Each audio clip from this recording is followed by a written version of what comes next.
Hi, welcome to Kairos GPSC right time at the right moment. સ્વાગત છે તમારું prelims power સિરીઝમાં અને વીકલી કરંટ અફેર્સ આપણે આજે જોવાના છીએ. ફર્સ્ટ વીક પ્રથમ એપ્રિલથી 7 એપ્રિલ સુધીનું કરંટ અફેર આપણે જોઈશું અને એ પણ ટોપિક વાઇઝ. કયા કયા ટોપિક વાઇઝ? દરેક કરંટ અફેરને એક્ઝામ ઓરિએન્ટેડ રાખ્યું છે, ટોપિકમાં ડિવાઈડ કર્યો છે. સૌથી પ્રથમ છે government portal schemes, international affairs, news, economy, polity and governance, science and technology, environment and ecology એટલે કે પર્યાવરણ, આર્ટ, કલ્ચર, લિટરેચર, કલા, સંસ્કૃતિ, વારસામાં કોઈ કરંટ અફેર હોય તો એ પણ જોઈશું. અલગથી સ્પોર્ટ્સનું કરંટ અફેર, અલગથી જે અધિકારીઓ ન્યૂઝમાં હોય, જે મોટા પ્લેસીસ ન્યૂઝમાં હોય, જે સ્થળો ન્યૂઝમાં હોય, એનું આપણે મેપિંગ પણ જોવાનો પ્રયત્ન કરીશું. અને ફાઇનલ જે આ 9 ટોપિકમાં ના મૂકી શકાય એને આપણે મિસલેનિયસ નામની કેટેગરીમાં મૂકીશું. એટલે કોઈ પણ કરંટ અફેર આપણું બાકી ના રહી જાય એ રીતનો આ વિડીયો આપણે બનાવવાનો પ્રયત્ન કર્યો છે. તો સ્ટાર્ટ કરીએ છીએ આજનું વીકલી કમ્પાઇલેશન. સૌથી પ્રથમ છે ગવર્મેન્ટ સ્કીમ્સ પોર્ટલ્સ ઉપર. સૌથી પહેલું જોઈએ એ છે પ્રિઝમ એસજી પોર્ટલ. હવે આ ન્યૂઝમાં કેમ છે તો અહીંયા દેખાય છે કે કેન્દ્રીય મંત્રીઓએ ભેગા થઈને પોર્ટલને મંજૂરી આપી છે.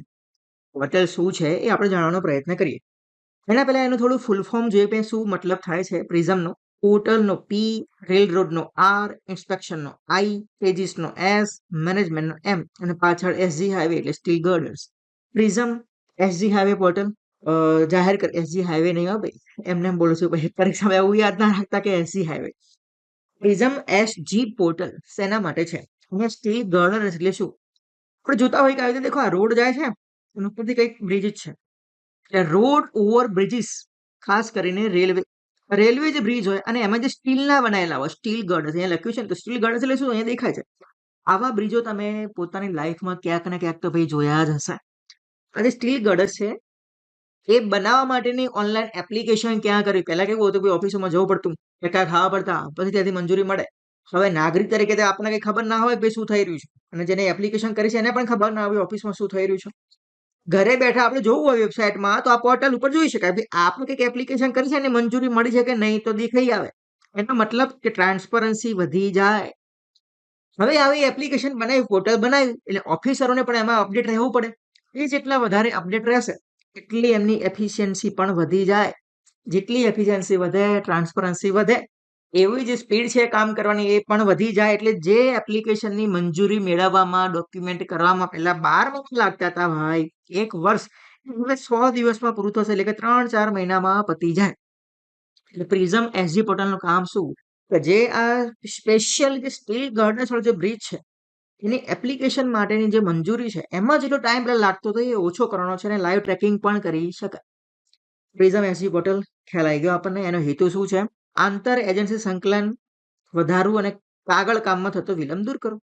70% ઘટાડો થઈ ગયો ભાઈ મંજૂરીના સમયગાળામાં. પહેલા 1 વર્ષ લાગતું હતું, હવે 100 દિવસ થઈ જશે. આવું કહેવું છે ન્યૂઝનું અને પોર્ટલ. રિયલ કામગીરી કેવી થાય છે તો પછી 2-3 વર્ષ પછી ખબર પડશે. હવે સેકન્ડ ન્યૂઝ જોઈએ.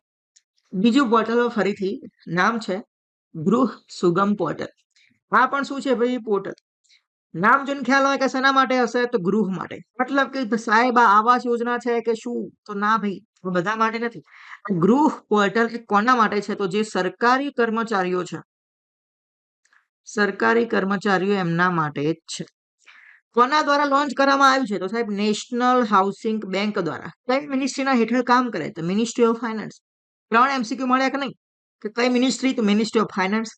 કોના દ્વારા લોન્ચ કરવામાં આવ્યું? National housing bank. ગૃહ સુગમ પોર્ટલ કોના માટે કામ કરશે?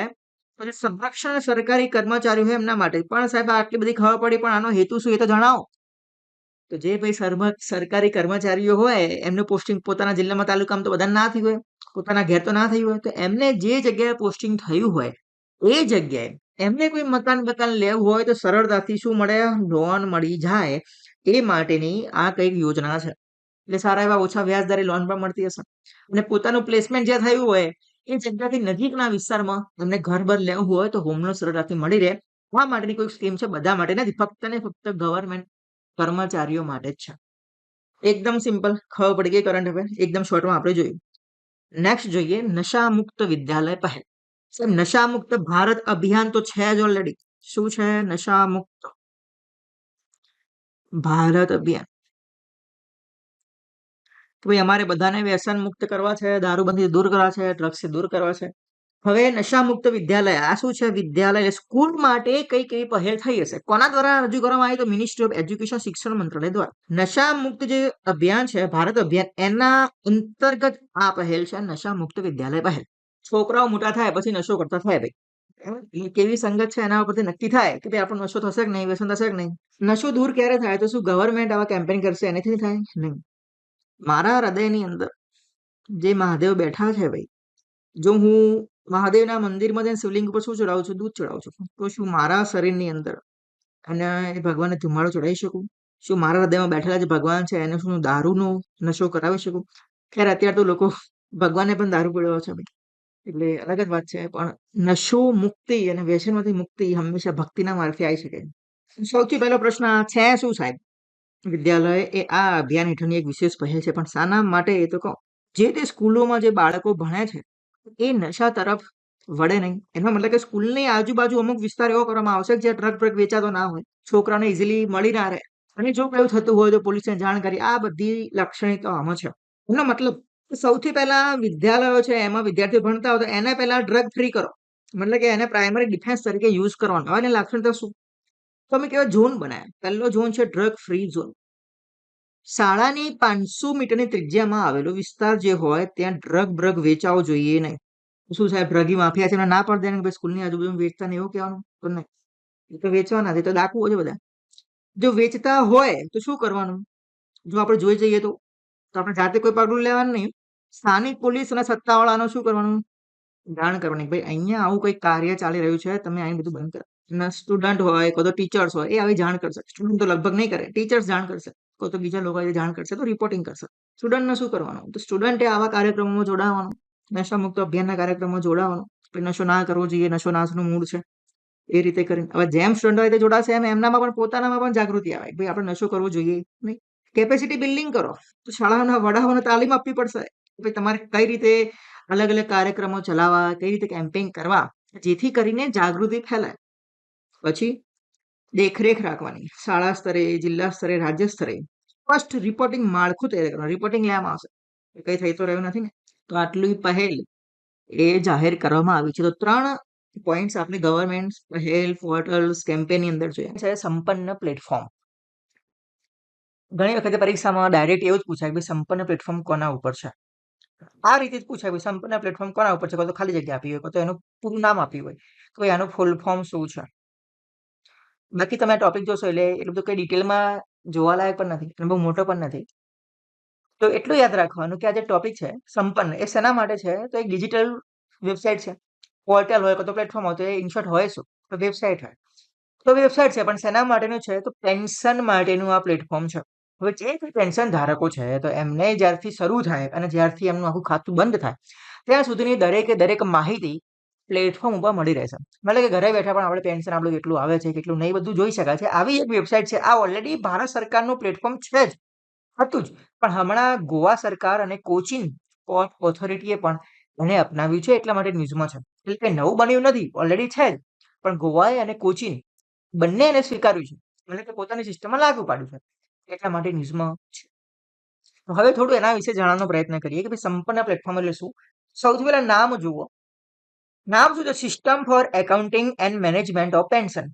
પેન્શનનું જે એકાઉન્ટ, આખું જે ખાતું હોય એને મેનેજ કરવાનું, બધું સંભાળશે કોણ? તો સંપન્ન. હવે આપણે ઓફિસમાં જવું પડશે નહીં, ડાયરેક્ટ આપણે બધું અહીંયા દેખી શકીએ ખરું સંપન્ન પ્લેટફોર્મ પર, બરાબર. અહીંયા એનું થીમ છે સંપન્ન જીવન, નિશ્ચિંત જીવન. વાહ ભાઈ વાહ, ચાલો સરસ. હવે કરશે શું? તે ક્લાઉડ આધારિત પ્લેટફોર્મ છે જે પેન્શન વહીવટના સમગ્ર તબક્કાઓને આવરી લે છે. પેન્શન કેસની શરૂઆતથી લઈને અંતિમ વિતરણ અને વિગતવાર હિસાબ સુધીની તમામ બાબતોને આવરી લે છે. અહીંયા ટોપિક પૂરો થઈ ગયા. હવે એક આપણે નવો થોડો મુદ્દો ઉઠાવીએ. આપણને ખબર છે કે સાહેબ જે બેન્કિંગ સિસ્ટમ છે, શું છે બેન્કિંગ, એનું રેગ્યુલેટર કોણ છે? તો કે રિઝર્વ બેંક ઓફ ઇન્ડિયા, જેને આપણે શોર્ટમાં RBI કહીએ. સાહેબ આપણે હા પૈસા આવ્યા તો શું કરીશું? આપણે શેર માર્કેટમાં રોકીશું. શેર માર્કેટ છે, બરાબર, શેર માર્કેટ, એને રેગ્યુલેટ કરતી બોડી કોણ છે? તો SEBI, SEBI, security and exchange board of India. સાહેબ શેર માર્કેટ લીધું પણ પૈસા તો હજુ પડે, તો સાહેબ એવું કંઈક કરી કે આપણને ટેક્સમાં ફાયદો થાય. તો અત્યારે એલઆઈસીમાં ટેક્સ ગવર્મેન્ટે એકદમ નીલ કરી નાખ્યો છે, એટલે એલઆઈસી આપણને ખૂબ સસ્તા ભાવે પોલિસી મળી રહે. એનો મતલબ કે સાહેબ ઇન્સ્યોરન્સ જે હોય, તો ઇન્સ્યોરન્સ માટેનું રેગ્યુલેશન બોડી કોણ છે? તો આપણને એ પણ ખબર છે, ઈરદા. બરાબર. અહીંયા પ્રશ્ન મારો તમને એ છે, ને તમારે મને જવાબ આપવાનો છે કે સર એક થઈ ગયું બેન્કિંગ, એક થઈ ગયું શેર માર્કેટ, એક થઈ ગયું ઇન્સ્યોરન્સ, હવે બાકી શું રહ્યું? પેન્શન. તો શું પેન્શન માટે આવી કોઈ બોડી ખરી જે ખાલી ને ખાલી પેન્શન નું સંભાળતી હોય? એ બોડી છે, અને તમારે મને કમેન્ટમાં કહેવાનું છે કે બોડીનું નામ શું છે. ટોપિક અહીંયા પૂરું થઈ જાય. સંપૂર્ણ પ્લેટફોર્મ શાના ઉપર છે? તો પેન્શન માટેનું છે. પ્લેટફોર્મ એટલે શું હોય? વેબસાઇટ હોય ભાઈ. પ્લેટફોર્મ એટલે સ્ટેજ નથી બનાવ્યું, ઓનલાઈન ડિજિટલ વેબસાઇટ છે. બરાબર, એ આપણે જાતનું પ્લેટફોર્મ. નેક્સ્ટ ટોપિક આપણો એ છે યુવિકા. કરંટમાં એટલા માટે છે કે આમાં કંઈક અપડેટ આવ્યું છે અને સારી એવી સફળતા મળી છે. બાકી કોઈ આ નવો કોઈ પ્રોગ્રામ લોન્ચ નથી કરવામાં આવ્યો. યુવિકાજીનું ફૂલ ફોર્મ જોઈએ તો યુવા વિજ્ઞાની કાર્યક્રમ. ન્યૂઝમાં શા માટે છે? તો કેન્દ્રીય મંત્રીએ લોકસભામાં જણાવ્યું કે યુવિકા કાર્યક્રમથી અત્યાર સુધીમાં 1320 વિદ્યાર્થીઓને ફાયદો થયો છે. કેટલા? 1320. સાહેબ 1320 બહુ ઓછા કહેવાય, પણ હમણાં યુવિકા જોઈએ ને ત્યાંથી ખબર પડશે ભાઈ 1320 પણ આંકડો થોડો મોટો છે. 1320 વિદ્યાર્થીઓને ફાયદો થયો છે. જો અવકાશ વિજ્ઞાનમાં રુચિ ધરાવતા હોય અને વૈજ્ઞાનિક અભિગમ કેળવવામાં સફળ રહ્યો છે. અહીંયા એક શબ્દ આવ્યો છે સાયન્ટિફિક ટેમ્પર, વૈજ્ઞાનિક અભિગમ કેળવવો. જો તમે આ શબ્દથી પરિચિત હોય અને ક્યારેક એકદમ સિરિયસ થી લઈને તમે કોઈ જીસીઆરટી ની બુક જોઈ હોય, કોઈ એનસીઆરટી ની બુક જોઈ હોય અને પહેલું પેજ જોયું હોય, બરાબર, પેજ તો બુકમાં કેટલા ઘણા બધા હોય.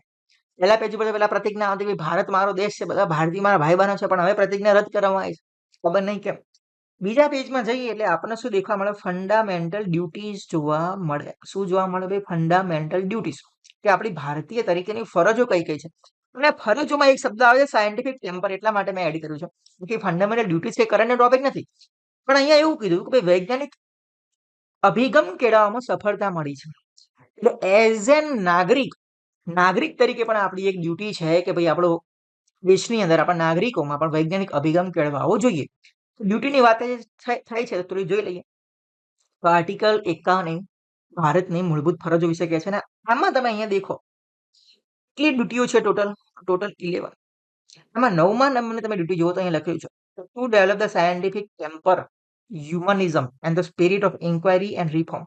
જિજ્ઞાસા હોવી જોઈએ, ફરિયાદ કરવાની જિજ્ઞાસા હોવી જોઈએ, સ્પિરિટ હોવો જોઈએ, માનવતાવાદ ઉભો થાય, સાયન્ટિફિક અભિગમ કેળવાય, આવી વૃત્તિ હું રાખીશ, આ મારી ફરજ છે.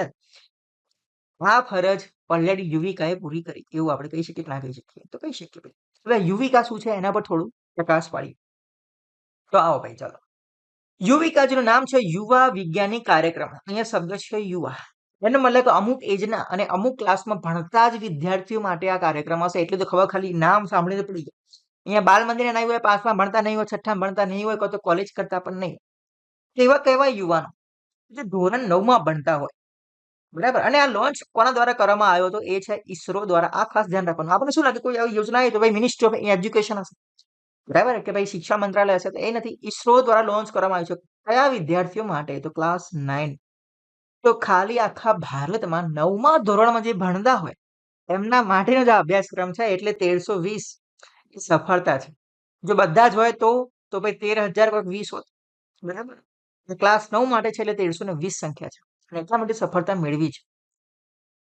હવે આ શું કરે છે? તો ભાઈ અવકાશ, ખાસ તો અવકાશ વિજ્ઞાનમાં ખાલી વિજ્ઞાન ખરું, પણ એની અંદર પણ કયું? Space science. અવકાશ વિજ્ઞાનની અંદર તાલીમ કાર્યક્રમ જે છે એ આપવામાં આવ્યો હતો, બરાબર, એને ટ્રેનિંગ આપવામાં આવી. બીજું એ અહીંયા મેરિટ બેઝડ સિલેક્શન થાય છે. જેટલું મેરિટ એક્ઝામ લેવાતી હશે અને જેટલું મેરિટ આવે એના વરોનું સિલેક્શન. પણ અહીંયા એક થોડું રિઝર્વેશન છે. રિઝર્વેશન જાતિ પ્રમાણે નથી, પણ રિઝર્વેશન કોના પ્રમાણે છે? તો જે વિદ્યાર્થીઓ ઓલરેડી ગ્રામીણ વિસ્તારમાં રહેતા હોય, અંતરિયાળ વિસ્તારમાં રહેતા હોય, એવા વિદ્યાર્થીઓ માટે 15% અનામત રાખવામાં આવી છે. 15% રિઝર્વેશન. તો આટલો સરસ મજાનો ટોપિક આપણે યુવિકા જોયો. નેક્સ્ટ છે આપણું ઇકોનોમી. અર્થતંત્રમાં શું નવું છે આપણે જાણવાનો પ્રયત્ન. ચલો, છે કર સાથી. કર એટલે શું ભાઈ? ટેક્સ. ટેક્સનો સાથીદાર. ટેક્સનો સાથીદાર આપણને સાથ નહીં આપે જીવન જીવવામાં, પણ આપણે મૂંઝવણ દૂર કરવાનો પ્રયત્ન કરશે જેથી આપણે સરળતાથી ગવર્મેન્ટને ટેક્સ આપી શકીએ. ગવર્મેન્ટને આપણી પાસેથી જે કંઈ લેવાનું હોય ને તો ભાઈ એ બહુ સ્પીડી કરતા હોય કામકાજ. આપણને કંઈક આપવાનું હોય તો સ્પીડ બનાવે. એટલા માટે અમને વેબસાઇટ બનાવી કે આપણને શું કરશે, મદદ કરશે ભાઈ ટેક્સ ફાઇલિંગ કઈ રીતે કરવું એને સરળ બનાવવાની અંદર, જે 24/7 કામ કરતું રહેશે, ચાલુ રહેશે. મતલબ કે આપણને વેબસાઇટ દેખાતી રહેશે. એક ભલે આપણે હેલ્પ બેલ માગીએ તો જવાબ બવાબ ના આવે બેન, મને વાત છે, વેબસાઇટ એમને ચાલુ રહેશે. કોના દ્વારા લાગુ પાડવામાં આવ્યું છે? તો ઇન્કમ ટેક્સ વિભાગ. ઓકે, તો કર સાથે વેબસાઇટ લોન્ચ કરી છે. હવે એનું કામ શું છે એ જોઈએ. તો આ પાછા શું છે ભાઈ, એઆઈ પાવર્ડ છે. મતલબ કે ચેટબોટ. મેં દર વખતે તમને જે કઈ વિડીયો મૂકું છું તો હું એક વાત તો તમને ખાસ કરું છું, તમારે નોટ કર્યા જેવી પણ છે. કોઈ પણ વસ્તુ લોન્ચ કરશે, કોઈ પણ કંપની હોય, કોર્પોરેશન હોય કે ગવર્મેન્ટ ઇનિશિયેટિવ હોય, તેમાં એઆઈ લખી જ દેવાનું ભાઈ. ઇવન તમે પણ જ્યારે કઈ હેલ્પ કરવા માંગતા હોય ગવર્મેન્ટને અને વે ફોર્મમાં લખતા હોય તો હંમેશા ટેકનોલોજીકલ સોલ્યુશન પણ આપવાના. એઆઈ પાવર છે, આમ કરશું તેમ કરો છો, એઆઈ નો ઉપયોગ કરશું જેથી આમ સરળતાથી રહે અને એકદમ પ્રિસિઝનથી બની શકે ઇન્સ્ટા આન્સરની અંદર. ભલે પછી એઆઈ થ્રુ હોય કે ના હોય, બે નંબરની વાત. એઆઈ પાવર ડિજિટલ આસિસ્ટન્ટ છે, ચેટબોટ પ્લેટફોર્મ છે, વન ટાઈપ ઓફ. હવે આપણને શું મદદ કરશે? તો વન સ્ટોપ ગાઈડન્સ પોર્ટલ છે. આપણને ગાઈડ કરશે ભાઈ આમ કરો તેમ કરો. શેના ઉપર? તો ડાયરેક્ટ ટેક્સ ઉપર. અહીંયા લખ્યું છે ડાયરેક્ટ ટેક્સ સંબંધિત માહિતી, રિટર્ન ફાઇલિંગ, અનુપાલન સપોર્ટ અને ઈ વેરિફિકેશન. ઇનડાયરેક્ટ નહીં, ફક્ત ડાયરેક્ટ ટેક્સ. આ ખાસ ધ્યાન રાખજો. આનાથી શું થાય? તો જે તે વચ્ચે પેલા મધ્યસ્થી હોય ને એમની કોઈ જરૂર પડે નહીં, ઇન્ટરમીડિયરીની જરૂર પડે નહીં, આપણે જાતે જ આ બધું કરી શકીએ. એટલે ખાસ છે એના માટે છે, ડાયરેક્ટ ટેક્સ માટે છે. ડાયરેક્ટ ટેક્સ માટે કેમ? ઇનડાયરેક્ટ માટે કેમ નહીં? ઇનડાયરેક્ટ તો તમે ભાઈ ઓલરેડી ભરી જ રહ્યા છો બિલોમાં, હોટલોમાં, પાર્લેજી બિસ્કિટ ખાવામાં. ડાયરેક્ટ ટેક્સ જે ગવર્મેન્ટને લેવો છે તમારી સામેથી, અને એ છે એના માટેનું સોલ્યુશન છે કર સાથે. એક પીઆઈબી નો રિપોર્ટ આવ્યો, તમે થંબનેલ જોઈએ છો તો આપણે અહીંયા પીઆઈબી નો સિક્કો માર્યો છે. સૌથી ઓથેન્ટિકેશન સોર્સ જોવા હોય કરંટ અફેર, એ છે પીઆઈબી. રિપોર્ટ જાહેર કર્યો અને કહ્યું કે ભારતની મજબૂત કૃષિ વ્યવસ્થા 2024-25માં ત્યાર સુધીનું સૌથી વધુ ઉત્પાદન થયું છે. મતલબ કે ઇતિહાસમાં અત્યાર સુધી જેટલું થયું એનાથી આ વર્ષે સૌથી વધુ થયું છે. એટલા માટે આપણા માટે ન્યૂઝનો પોઈન્ટ બની જાય. હવે અહીંયામાં એક લાઈન લખી છે, એટલે મારી પોતાની નથી, પીઆઈબી ની છે. ભારતની કુલ મૂલ્ય વૃદ્ધિ, જેને અંગ્રેજીમાં કહેવાય ગ્રોસ વેલ્યુ એડેડ, શોર્ટમાં કેવું હોય તો જીવીએ, કે ભાઈ જીવીએ માં કૃષિનો હિસ્સો લગભગ કેટલા ભાગનો છે? 5મા ભાગનો છે. તો સાહેબ જીડીપી માં કેટલા ભાગનો છે? દેખો જીવીએ શું છે, જીડીપી શું છે, જીએનપી શું છે, એનએનપી શું છે? સાહેબ આ બધું છે શું? આપણા ઇકોનોમીના બેઝિક કન્સેપ્ટ છે ભાઈ. ખબર ના હોય તો કમેન્ટમાં આપણે વિડીયો પિન કરેલો છે, ખાસ જોઈ લેવો. કૃષિનો હિસ્સો લગભગ 5મા ભાગનો છે. શેમાં? Gross value added. જે ભારતના આશરે 46% લોકોને શું આપે છે? રોજગારી આપે છે. શેમાં? કૃષિમાં. તો એવું તો ભાઈ કૃષિમાં કેટલું ઉત્પાદન થયું છે એ જોઈએ. તો પરફોર્મન્સ કેવું રહ્યું ઇન્ડિયન એગ્રીકલ્ચરનું? રેકોર્ડ તોડ ઉત્પાદન થયું છે ભાઈ. અનાજ એટલે કે ફૂડ ગ્રેન્સ, એનું કેટલું? 358 મિલિયન ટન. આ મેગા ટન, મિલિયન્સ ટન્સ. અને એમાં બાગાયતનું 362 મિલિયન ટન. આ દેખો બધા પોઈન્ટ સમય યાદ રાખવાના થાય. પ્રિલિમ્સમાં લગભગ આના પૂછાય, મેન્સમાં સ્ટેટિસ્ટિકલ આન્સર આપણે લખવો હોય તો આ બધા મુદ્દા આપણા ધ્યાનમાં આવે. ભારતનો ક્રમ કયો છે વૈશ્વિકમાં? રેન્કિંગ જોઈએ. વિશ્વ પ્રથમ શેમાં ભારત આવે? તો કઠોળ, પલ્સીસમાં, બાજરી, મિલેટ્સમાં, સૂકી ડુંગળી. વિશ્વના ઉત્પાદન લગભગ 25% ભારત કરે છે. નાળિયેરમાં પહેલો, મસાલામાં પહેલો. વિશ્વમાં બીજું રેન્ક ભારતનો કયા શેમાં આવે? ચોખા અને ઘઉંમાં, ફળોમાં, શાકભાજીમાં, રોકડિયા પકાય કયા? શેરડી, કપાસ અને ચા. ભારતના નિકાસ ઉપર પણ થોડું જોઈ લઈએ. તો નાણાકીય વર્ષે 2020 હતું, એમાં નિકાસ કેટલી હતી? 34.5 બિલિયન. 2025માં કેટલી થઈ? 51.1 બિલિયન. અહીંયા તમને દેખાય છે. એમાં ખાસ બીજું એ જોવાનું કે જે પ્રોસેસ્ડ ફૂડ છે એ નિકાસ પહેલા 15% હતી 2018માં, એ વધીને હવે 20.4% થઈ. વર્લ્ડ ઇકોનોમિક ફોરમ નામની સંસ્થા છે, એમને એક રિપોર્ટમાં કહ્યું કે ભારત ઇલેક્ટ્રોટેક દ્વારા ઉદ્યોગીકરણ કરીને તેના આર્થિક વિકાસને કાર્બન ઉત્સર્જનથી અલગ કરી રહ્યું છે. કાર્બન ઉત્સર્જન એટલે શું? જેટલું આપણે ક્રૂડ ઓઇલ બાળીએ, વ્હીકલ ચલાવીએ, જેટલી આપણી બધી પ્રવૃત્તિ હોય ને એમાં ક્યાંક ને ક્યાંક આપણે કાર્બનનું ઉત્સર્જન કરી રહ્યા હોઈએ. ઇવન ઇન શોર્ટ એવું પણ કહેવું હોય કે તમે જે હાલ વિડીયો જોઈ રહ્યા છો એમાં ઉચ્છવાસની અંદર જે બહાર વાયુ આવી રહ્યો છે એ પણ શું છે? Carbon dioxide. કાર્બન ફૂટપ્રિન્ટ એ આખા વર્લ્ડમાં વધી રહી છે, જેનાથી ક્લાઇમેટ ચેન્જ થાય, ગ્લોબલ વોર્મિંગ થાય, બરફ પીગળવાનું શરૂ થાય, દરિયાની સપાટી ઊંચી આવે. આ બધી તમને ખ્યાલ છે. હવે આ ઇલેક્ટ્રોટેક એટલે શું અને કેમ આવું રિપોર્ટમાં થોડું ઇમ્પોર્ટન્ટ છે ભારત માટે? ઇલેક્ટ્રોટેક એટલે શું? તો ઇલેક્ટ્રોનિક્સ, સોલાર અને એડવાન્સ બેટરી સિસ્ટમ. ભારતે બીજા દેશોથી કંઈક એવું કર્યું છે કે જે રિન્યુએબલ એનર્જી સોર્સનો ઉપયોગ કરે છે, બેટરી દ્વારા ચાલતા વ્હીકલનો વધારે પડતો ઉપયોગ કરે છે, જેથી કાર્બન એમિશન ઓછું થાય છે. જો તમે ઈવી વ્હીકલ ચલાવતા હો તો એમાં મીટરમાં લખેલું હોય ભાઈ તમે કેટલું કાર્બન એમિશન બચાવ્યું. તો ભારત એક વૈશ્વિક ઇલેક્ટ્રોટેક મેન્યુફેક્ચરિંગ હબ તરીકેની મુખ્ય સિદ્ધિઓ કઈ ગઈ. સૌથી પહેલું છે કે છેલ્લા 6 દાયકામાં ઇલેક્ટ્રોનિક્સ ઉદ્યોગ છે કેવો થયો છે, વધ્યો છે. 2024-25માં $130 બિલિયન સુધી પહોંચ્યો છે, જેણે 25 લાખ નોકરીઓ ઊભી કરી છે. ઉદાહરણ તરીકે જોવું હોય તો ભારત વિશ્વનું બીજું સૌથી મોટું મોબાઈલ ફોન ઉત્પાદક બન્યું છે. આખા વિશ્વમાં second biggest mobile manufacture country Bharat છે. તો સર પહેલું કોણ હશે? પ્રથમ છે આપણા સૌનું ચહીતું, એ છે ચીન. સોલાર ક્ષમતામાં વધારો. ભારતે 2025માં જે સોલાર ક્ષમતા છે 120 ગીગાવોટ સુધી પહોંચી ગઈ છે અને એમાંથી 9% વીજળી, ટોટલ વીજળી છે ભારત પ્રોડ્યુસ કરે છે, એમાંથી 9% વીજળી એ ભારત સૌર ઉર્જામાંથી ઉત્પન્ન કરે છે. દેખો આ બધા જે રિપોર્ટ્સના જે ઇન્ડાયસીસ છે, આંકડા છે, એ બધા શેમાં કામ આવે? તો એ મેન્સમાં કામ આવે. પ્રિલિમ્સમાં તો આવે પણ મેન્સમાં જેટલું સ્ટેટિસ્ટિકલ આપણો આન્સર હોય એટલો આન્સર આપણો થોડો ક્રિસ્પ લાગે. ઓકે, નેક્સ્ટ જોઈએ ઈવી માર્કેટમાં નેતૃત્વ. ઇલેક્ટ્રિક થ્રી વ્હીલર્સ લગભગ બજારના 60%, પેસેન્જર ઈવીસ લગભગ 5% સુધી પહોંચી રહી છે. હવે આમાંથી બીજો ટોપિક એ આપણે જોવાનો હોય કે વર્લ્ડ ઇકોનોમિક ફોરમ જે છે એ શું છે, એની સ્થાપના ક્યારે થઈ, એનું હેડક્વાર્ટર કઈ જગ્યાએ છે, એ કયા કયા રિપોર્ટ જે છે પબ્લિશ કરે છે. તો હવે એ જોઈએ. વર્લ્ડ ઇકોનોમિક ફોરમ જેની સ્થાપના 1971માં થઈ હતી, એનું મુખ્યાલય ક્યાં છે? તો સ્વિટ્ઝરલેન્ડ જીનીવા ખાતે. એના રિપોર્ટ્સ ખાસ યાદ રાખવાની જરૂર છે. એક છે global risk report, global gender gap report, પરીક્ષામાં પૂછાઈ ગયેલું. Global competitiveness report, energy transition index. દેખો અહીંયા છે એનર્જી ટ્રાન્ઝિશન, એક બીજો એક રિપોર્ટ આવે છે જે છે એનર્જી આઉટલુક. આ કોણ બહાર પાડે છે એ તમારે મને કહેવાનું છે. અને સંસ્થા ઓલરેડી હમણાં ન્યૂઝમાં હતી, એ છે આઈઈએ. કેમ ન્યૂઝમાં હતી? તો એને એવું કહ્યું હતું ભાઈ આપણા દેશોની અંદર જે આઈઈએ જે છે, આખી જે એજન્સી છે એમાં અલગ અલગ દેશો છે. તો દેશો એવું નક્કી કર્યું કે ભાઈ જે ગલ્ફ અત્યારે ઈરાન અને અમેરિકાનું યુદ્ધ ચાલે છે, ક્રૂડ ઓઇલમાં અત્યારે ભાવ વધી ગયા છે કારણ કે એનો સપ્લાય ઓછો થઈ ગયો છે. તો ભાવ વધી ગયો તો આ દેશો નક્કી કર્યું કે ભાઈ આપણું જે ઓલરેડી સ્ટ્રેટેજિક રિઝર્વ છે એમાંથી ક્રૂડ ઓઇલ વાપરવાનું ચાલુ કરીએ જેથી બેરલના ભાવ વધે નહીં. તો ભારતે એમાં ના પાડી દીધી ભાઈ હું આવું કંઈ કરવાનું નથી, કારણ કે ભારત એ આઈઈએ નું સભ્ય નથી.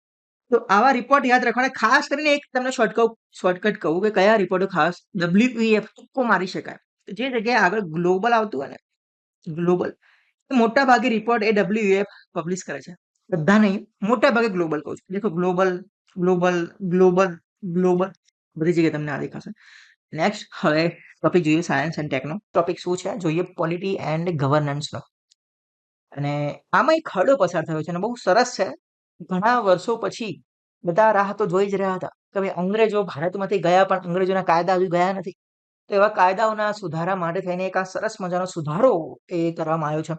જન વિશ્વાસ amendment of provisions bill 2026 A pass થઈ ગયું છે.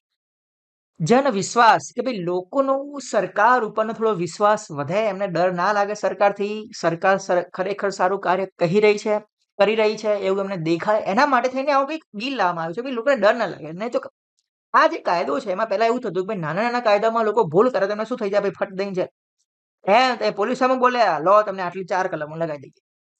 એમ તમે બિલ નહીં ભર્યું 2 મહિનાથી કોઈ વાંધો નહીં, 3 મહિનાની જેલ ભરો. એટલે નાની વાતોમાં જેલ. હવે આ જે બધા કાયદા હતા ને અંગ્રેજો વખતના હતા, હજુ સુધી એમાં કોઈ અમેન્ડમેન્ટ આવ્યા નથી, પણ આ જે આવ્યા છે અમેન્ડમેન્ટ બહુ સરસ વાત છે. તો ન્યૂઝમાં શા માટે છે? તો લઘુ અપરાધોને અપરાધ મુક્ત કરવા. એનો મતલબ કે જે ક્રિમિનલાઇઝેશન પેલા કરવામાં આવતું હતું નાના નાના એક્ટને, એનું હવે શું કરવામાં આવે છે? ડિક્રિમિનલાઇઝેશન. અપરાધ મુક્ત કરવા અને વિશ્વાસ આધારિત શાસનને પ્રોત્સાહન આપવા આ ખરડો બંને સભાઓ દ્વારા, લોકસભા રાજ્યસભા બંને ગૃહો દ્વારા પસાર કરવામાં આવ્યો છે. આમાં શું કર્યું છે અને કઈ વસ્તુ યાદ રાખવાની? એક તો આ ખરડો પસાર થઈ ગયો, નામ શું છે તો આપણને ખબર પડી.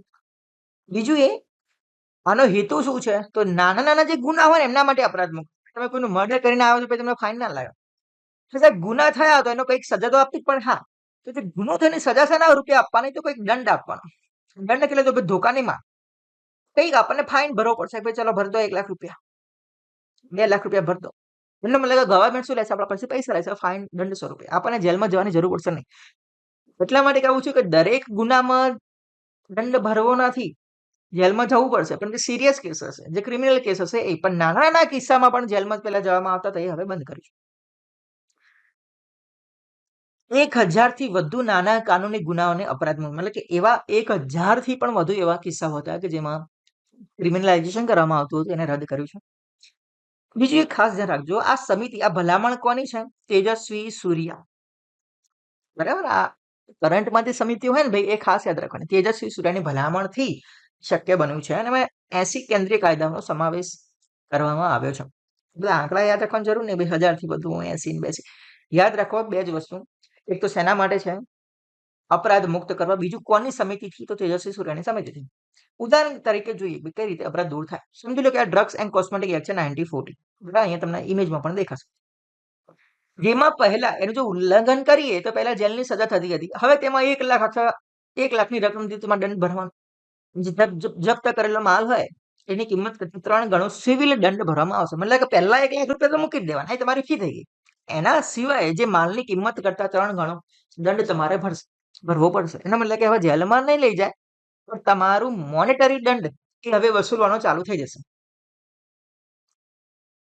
નેક્સ્ટ જોઈએ બીજું એક ઉદાહરણ. હવે ઇલેક્ટ્રિસિટી એક્ટ 2003 અને ઇન્ડિયન સક્સેશન એક્ટ 1925. આમાં જો કોઈ ગુનો કર્યો હોય તો પહેલા જેલની સજા થતી હતી, એ જેલની સજા સંપૂર્ણપણે દૂર કરી છે અને તેના બદલે દંડની જોગવાઈ કરી છે. હવે થોડો થર્ડ પોઈન્ટ યાદ રાખીએ. એક્ઝામ માટે કામ નથી, પણ આપણા માટે કામ છે કે ભાઈ જે તે દંડ હશે ને, જે તે પેનલ્ટી નક્કી કરે, તો ગવર્મેન્ટ છે અત્યારે સમજી લો કે 1 લાખ રૂપિયા પેનલ્ટી નક્કી કરે, તો શું 10 વર્ષ પછી પણ 1 લાખ? શું 10 વર્ષ પછી તો પણ 1 લાખ જ રહેશે? તો ના, તો ઓટોમેટિકલી એમાં વધારો થયો જ હશે. કેટલા વર્ષે? તો દર 3 વર્ષે લઘુત્તમ રકમનો 10% વધારો કરવામાં આવશે. મતલબ કે ફરીથી એક નામની આ ઓટોમેટિકલી દર 3 વર્ષે એમાં ફાઇનમાં ચેન્જ થઈ જશે 10% મિનિમમ, બરાબર. પણ કેવા કિસ્સામાં નહીં થાય? તો સમજી લો કે કોઈ એવો એક્ટ છે જેમાં પહેલેથી આવું પ્રાવધાન હોય, આપણે આ રીતે વધારો કરવાનો છે, તો એવામાં નહીં થાય. પણ જે કાયદામાં આવું પ્રાવધાન જ નથી કે ભાઈ ફાઇન વધવો જોઈએ ઓટોમેટિકલી, એવા કાયદાઓની અંદર દર વર્ષે દર 3 વર્ષે લઘુત્તમ રકમનો 10%નો વધારો ઓટોમેટિકલી થઈ જશે. આવા ઉદાહરણો બધા યાદ રાખવાની કોઈ જરૂર નહીં, કોઈ ગોખવાની જરૂર નહીં, બધા ઉદાહરણો, બરાબર. કે રેલવે, કારણ કે આ તો 1000 થી પણ વધારે છે ને ભાઈ, 1000 થી પણ વધુ છે, તો 1000 થી વધુ તમે ક્યાં યાદ રાખવા જશો? એટલે એટલું યાદ રાખો કે ભાઈ લોકોનો વિશ્વાસ મેળવવો છે, ડિક્રિમિનલાઇઝેશન કરવું છે. ઓકે, તો આવું તમે ધ્યાનથી જોઈ શકો છો, મોદી સાહેબને ધ્યાનમાં રાખી. ટોપિક છે crisis in India's cooperative sector. જે સહકારી મંડળીઓ છે એમાં કઈ ક્રાઇસિસ ચાલી રહ્યા છે. શું ક્રાઇસિસ ચાલી રહ્યા છે? હમણાં કેન્દ્ર સરકારે સંસદમાં ડેટા રજૂ કર્યા, જે બતાવે છે કે ટોટલ સહકારી મંડળીઓ કેટલી છે? તો 8.48 લાખ. એમાંથી ખાલી ને ખાલી 3.50 લાખ, એટલે 3.5 લાખ જેવી આપણે ગણી લઈએ, એટલું જ નફામાં છે. એટલે અહીંયા તમે જુઓ તો ભાઈ 50% તો ખોટમાં છે અને અમુક તો નિષ્ક્રિય થઈ ગઈ છે. 1.41 લાખ ડિફંક્ટ છે, મતલબ કે કઈ વર્ક કરી રહી નથી, નિષ્ક્રિય સ્થિતિમાં છે. 47,000 જેટલી તો લિક્વિડેશન પ્રક્રિયામાં ચાલે છે. સૌથી વધુ કયા રાજ્યમાં છે આવી સ્થિતિ? તો એ છે ઉત્તર પ્રદેશ.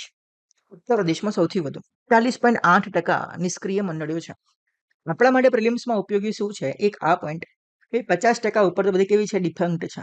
બીજું એ કે જે કોઓપરેટિવ સેક્ટર છે, જે કોઓપરેટિવ સોસાયટીઝ બનતી હોય, તો કયા કાયદા હેઠળ બનતી હોય? શું એના માટે બંધારણમાં કોઈ જોગવાઈઓ છે કે નહીં? તો હવે એ જોવાનો પ્રયત્ન કરીએ અને એ આપણા માટે ઇમ્પોર્ટન્ટ છે. About cooperative society. તો સહકારી મંડળી એક એવી સંસ્થા અથવા વ્યવસાય છે જેની માલિકી કોની હોય? વ્યક્તિઓનો સમૂહ હોય. હવે આવું સહકારી મંડળી બનાવવામાં કેમ આવે? સમજી લો કે આપણે દૂધની ડેરી બનાવી, તો એમાં ખાલી ને ખાલી હું એકલું દૂધ નહીં આપું. મારા જેવા ઘણા બધા વ્યવસાયીઓ હશે જે દૂધનો વેપાર કરતા હશે, જેમના ઘરે ગાય ભેંસ હશે, બધાએ ભેગા થઈને વિચાર્યું ભાઈ આપણે આવી એક ડેરી બનાવી દઈએ. તો જેટલી ડેરીઓ મોટાભાગની આપણે દેખાય ગામડાઓમાં કે સિટીઓમાં, તાલુકામાં, એ મોટાભાગે કેવું દેખાય? સહકારી ડેરી. તો સહકારી ડેરીમાં શું આવ્યું? તો એક સેમ ગોલ આવ્યો, બધાનો એક સરખું લક્ષ્ય આવ્યું અને એક સરખો વ્યવસાય હોય ત્યારે આવી કોઓપરેટિવ સોસાયટી ક્રિએટ થાય. તો જેઓ સમાન હિત ધરાવતા હોય, સમાન ધ્યેય ધરાવતા હોય અને સમાન જરૂરિયાત ધરાવતા હોય, એવા વ્યક્તિઓનો સમૂહ એટલે કોઓપરેટિવ સોસાયટી બધા ભેગા થઈને ક્રિએટ કરી શકાય. 97માં બંધારણીય સુધારો થાય છે 2011માં, અને એ જોગવાઈ આપે છે કોઓપરેટિવ સોસાયટીઝ ક્રિએટ કરવાની. તેણે સહકારી મંડળીઓ રચવાના અધિકારને મૂળભૂત અધિકાર બનાવ્યો અનુચ્છેદ 19 હેઠળ. સહકારી મંડળીઓના પ્રમોશન માટે રાજ્ય નીતિના જે સિદ્ધાંતો છે એમાં અનુચ્છેદ 43B આપણને કહે છે અને ભેગા મળીને, દેખો આ કોઓપરેટિવ ખાલી સોસાયટી નથી, કોઓપરેટિવ ફાર્મિંગ એ પણ કન્સેપ્ટ છે, તમે બધા જાણતા હશો. તેણે બંધારણમાં સહકારી મંડળીઓ નામનું શીર્ષક હેઠળ એક નવો ભાગ ઉમેર્યો, ભાગ 9. પણ ભાગ 9 કયો? ભાગ 9 બી ઉમેર્યો. અને એમાં અનુચ્છેદ કયા કયા? તો 243 ZH થી 243 ZT. એટલે હવે જો ક્વેશ્ચન પૂછાય કે ભાઈ સહકારી મંડળીઓ બંધારણમાં કયા ભાગમાં આવે, તો ભાગ 9B. અને કયા કયા અનુચ્છેદ એ સહકારી મંડળીઓ માટેના છે? 243 ZH થી કરીને 243 ZT સુધીના. હવે જે સહકારી મંડળીઓ છે, સમજી લો કે એક જ રાજ્ય છે ગુજરાત. ગુજરાતમાં એક ધંધો છે દૂધની ડેરીનો. ગુજરાત રાજ્ય નક્કી કર્યું ભાઈ આપણે જે ડેરી છે એ ખાલી ગુજરાત પૂરતી નહીં પણ રાજસ્થાન પૂરતી પણ કરવી છે. એટલે અહીંયા શું થયું, બંને સ્ટેટોએ કોઓપરેશન કર્યું એકબીજા સાથે. તો આવા બે તો બે થી વધારે સ્ટેટો હોય જેને કહેવાય મલ્ટી સ્ટેટ કોઓપરેટિવ સોસાયટી. એવા કિસ્સામાં કોઈ કાયદો ઘડવો હોય તો સંસદને અને અન્ય સહકારી મંડળીઓના કિસ્સામાં રાજ્ય વિધાનમંડળોને સત્તા આપે છે. સંસદ પણ કાયદો ઘડી શકે અને જે રાજ્ય વિધાનમંડળ છે એ પણ સત્તા ઘડી શકે. ભારતમાં કેટલા ટાઈપની કોઓપરેટિવ જોવા મળે? સૌથી પહેલું કયું હશે? એગ્રીકલ્ચર. કોઈને દૂધનો વેપાર હોય તો ડેરી ખોલી શકે ભાઈ, તો શું થઈ ગયું? મિલ્ક થઈ ગયું. કોઈને માછીમારનો વેપાર તો ફિશરીઝ ખોલી શકે. પછી છે કન્ઝ્યુમર, વર્કર. ઘણા બધા વેપારીઓ ભેગા થઈને કોઈ સહકારી મંડળી ખોલશે. ક્રેડિટ એટલે કે બેન્કિંગ સિસ્ટમ, કોઓપરેટિવ બેન્કિંગ આપણને ઘણી બધી જગ્યાએ જોવા મળે. હાઉસિંગ સિસ્ટમ પણ આપણને જોવા મળે છે. તો આટલા ટાઈપની કોઓપરેટિવ્સ એ ભારતમાં આપણને વર્ક કરતી દેખવા જોવા મળે. તો આ થઈ ગયો પોલિટીનો મુદ્દો. નેક્સ્ટ હવે ટોપિક જોઈએ સાયન્સ એન્ડ ટેકનો. એમાં ટોપિક છે સ્વોટ સેટેલાઇટ. તો સેટેલાઇટ શું છે અને શું કર્યું છે? તો સ્વોટ સેટેલાઇટ છે એ કોનો છે? એક છે નાસા અને બીજું છે ફ્રાન્સ. આ બે કન્ટ્રીઓ ભેગા થઈને ભાઈ આ સેટેલાઇટ બનાવ્યો છે, નાસા એન્ડ ફ્રાન્સે. હવે એમણે શું કર્યું છે, તો જે પૃથ્વી છે એમની દરિયાની સપાટી જે તળિયું હોય એનો એક મેપ તૈયાર કર્યો છે. ભાઈ દરિયાની સપાટી આ રીતની કંઈક દેખાય છે. તો ન્યૂઝમાં એટલું છે, બહુ કંઈ ખાસ નથી. તો સ્વોટ સેટેલાઇટ વિશે તમને અહીંયા માહિતી આપેલી છે. કોના દ્વારા એને ડેવલપ કરવામાં આવ્યું છે? તો નાસાની એજન્સી અને ફ્રાન્સની એજન્સી સેન્ટર નેશનલ ડ્યુસીસ સ્પેટિયાલિસ, જેને CNDS એવું પણ કહેવાય છે. આનો હેતુ શું હતો સેટેલાઇટનો? પૃથ્વી પરના સપાટી પરના પાણીનો પ્રથમ વૈશ્વિક સર્વે કરવો, સમુદ્રની સપાટીની ઝીણી વિગતોનું નિરીક્ષણ કરવું, સમજતા જળાશયોમાં કેવા ફેરફાર થયા છે તેમાં ઇન શોર્ટ વોટર સંબંધિત જે કંઈ ફેરફારો થાય છે એ માપવા, અને સી ફ્લોર મતલબ કે દરિયાની જે સપાટી છે તળિયું છે એનો એક મેપ તૈયાર કરવો. આ એનું કામ. AI ટોકન્સ ન્યૂઝમાં એટલા માટે છે કે AI ઉદ્યોગ હવે તેનું આર્થિક ધ્યાન ટોકનોમિક્સ તરફ લઈ જઈ રહ્યું છે. મતલબ કે ટોકન ઉપર કોસ્ટ, જેટલા ટોકન આપણે વાપરીએ એના ઉપર કોસ્ટિંગ થશે. કઈ રીતે ખબર પડે સાહેબ? તમે બધા વાપરતા હશો, ચેટ જીપીટી વાપરતા હશો, કોઈ જીમિની વાપરતા હશો, કોઈ પરપ્લેક્સિટી વાપરતા હશો, કોઈ ક્લોડ વાપરતા હશો, કોઈ ગ્રોક વાપરતું હશે. હવે આ તો બિચારા બધા આપણને ફ્રી અમુક પોઈન્ટ આપતા ને આપણે વાપરતા હોઈએ. પણ બહુ આપણે પ્રો વર્ઝન લેવા હોય તો બહુ મેગા ડોક્યુમેન્ટેશન ઉપર રિસર્ચ કરવું હોય, થીસીસ બનાવવી હોય, તો એ માટે અલગ અલગ ડેવલપરો જે હોય એ ક્લોડનું યુઝ કરતા હોય, ચેટ જીપીટીનું. સેમ ઇન્ફાઇનાઇટ ઇનપુટ આપણને આપે ના, તો એમાં અમુક લિમિટેશન. સમજી લો કે આ ક્લોડ છે તો એમાં ડેલી લિમિટેશન તમે 15 જ ટોકન વાપરી શકશો. ઇવન એ શોર્ટ કેવો તો ક્રેડિટ સિસ્ટમ. વિડીયો જનરેટ કરાવો તો ગુરુ આપણે 3 થી 4 કરવા દે ડેલીના. મેં વાપર્યા નથી, મને ખબર નથી કેટલા કરવા દે છે, પણ આવું ડેલીની લિમિટ હોય. લિમિટ હોય ક્રેડિટ સિસ્ટમ ઉપર ચાલતી હોય. હવે આવી અલગ અલગ જે વેબસાઇટો બનાવતા હોય એમાં તમે જોયું હશે ભાઈ AI ને પૂછો, આપણે AI ને પૂછીએ એટલે કોઈ વેબસાઇટ જાતે એમનું કોઈ AI પ્લેટફોર્મ નથી બનાવ્યું, પણ એમને શું કર્યું હોય, આ પ્લેટફોર્મ છે એના પાસેથી API ક્રિએટ કરી હોય અને API આપણને આન્સર આપે. હવે આપણે ચેટ જીપીટી આપણે પૂછી શકીએ, પણ એમને પોતાની વેબસાઇટની અંદર એમને ઇન્ક્લુડ કર્યું છે. આપણે જ્યારે જ્યારે પૂછીએ ત્યારે ત્યારે ડેવલપરના શું યુઝ થતા હોય? ટોકન યુઝ થતા હોય અને ટોકન મળે. ચેટ જીપીટી આપે ભાઈ $1 તમને સમજી લો કે 10,000 ટોકન મળશે. મતલબ કે 10,000 ક્વેરી આપણે કરીએ તો ડેવલપરના કોસ્ટ આવે $1. ટોકન એટલે શું એ થોડું સમજવાનો પ્રયત્ન કર્યો તો અહીંયા એક ઇમેજ સરસ મજાનો આપ્યો છે. સમજી લો એક ટેક્સ્ટ છે, this is a sample text. Token એટલે શું? કે જે લાર્જ લેંગ્વેજ મોડેલ છે બધા અત્યારની AI સિસ્ટમ ઇન શોર્ટ આપણે કહેવી હોય તો શીખે કઈ રીતે? એને ખબર પડતી નહીં ભાઈ આ this is a sample text આવું લખ્યું છે. એ શું કરશે કે કમ્પ્યુટર સિસ્ટમ સમજે શું? તો ભાઈ એક 0 ના સમજાને કે એક ના સમજે, બે જ વસ્તુ. મતલબ કે બાયનરી લેંગ્વેજમાં કોમ્પ્યુટરને સમજવાનું હોય.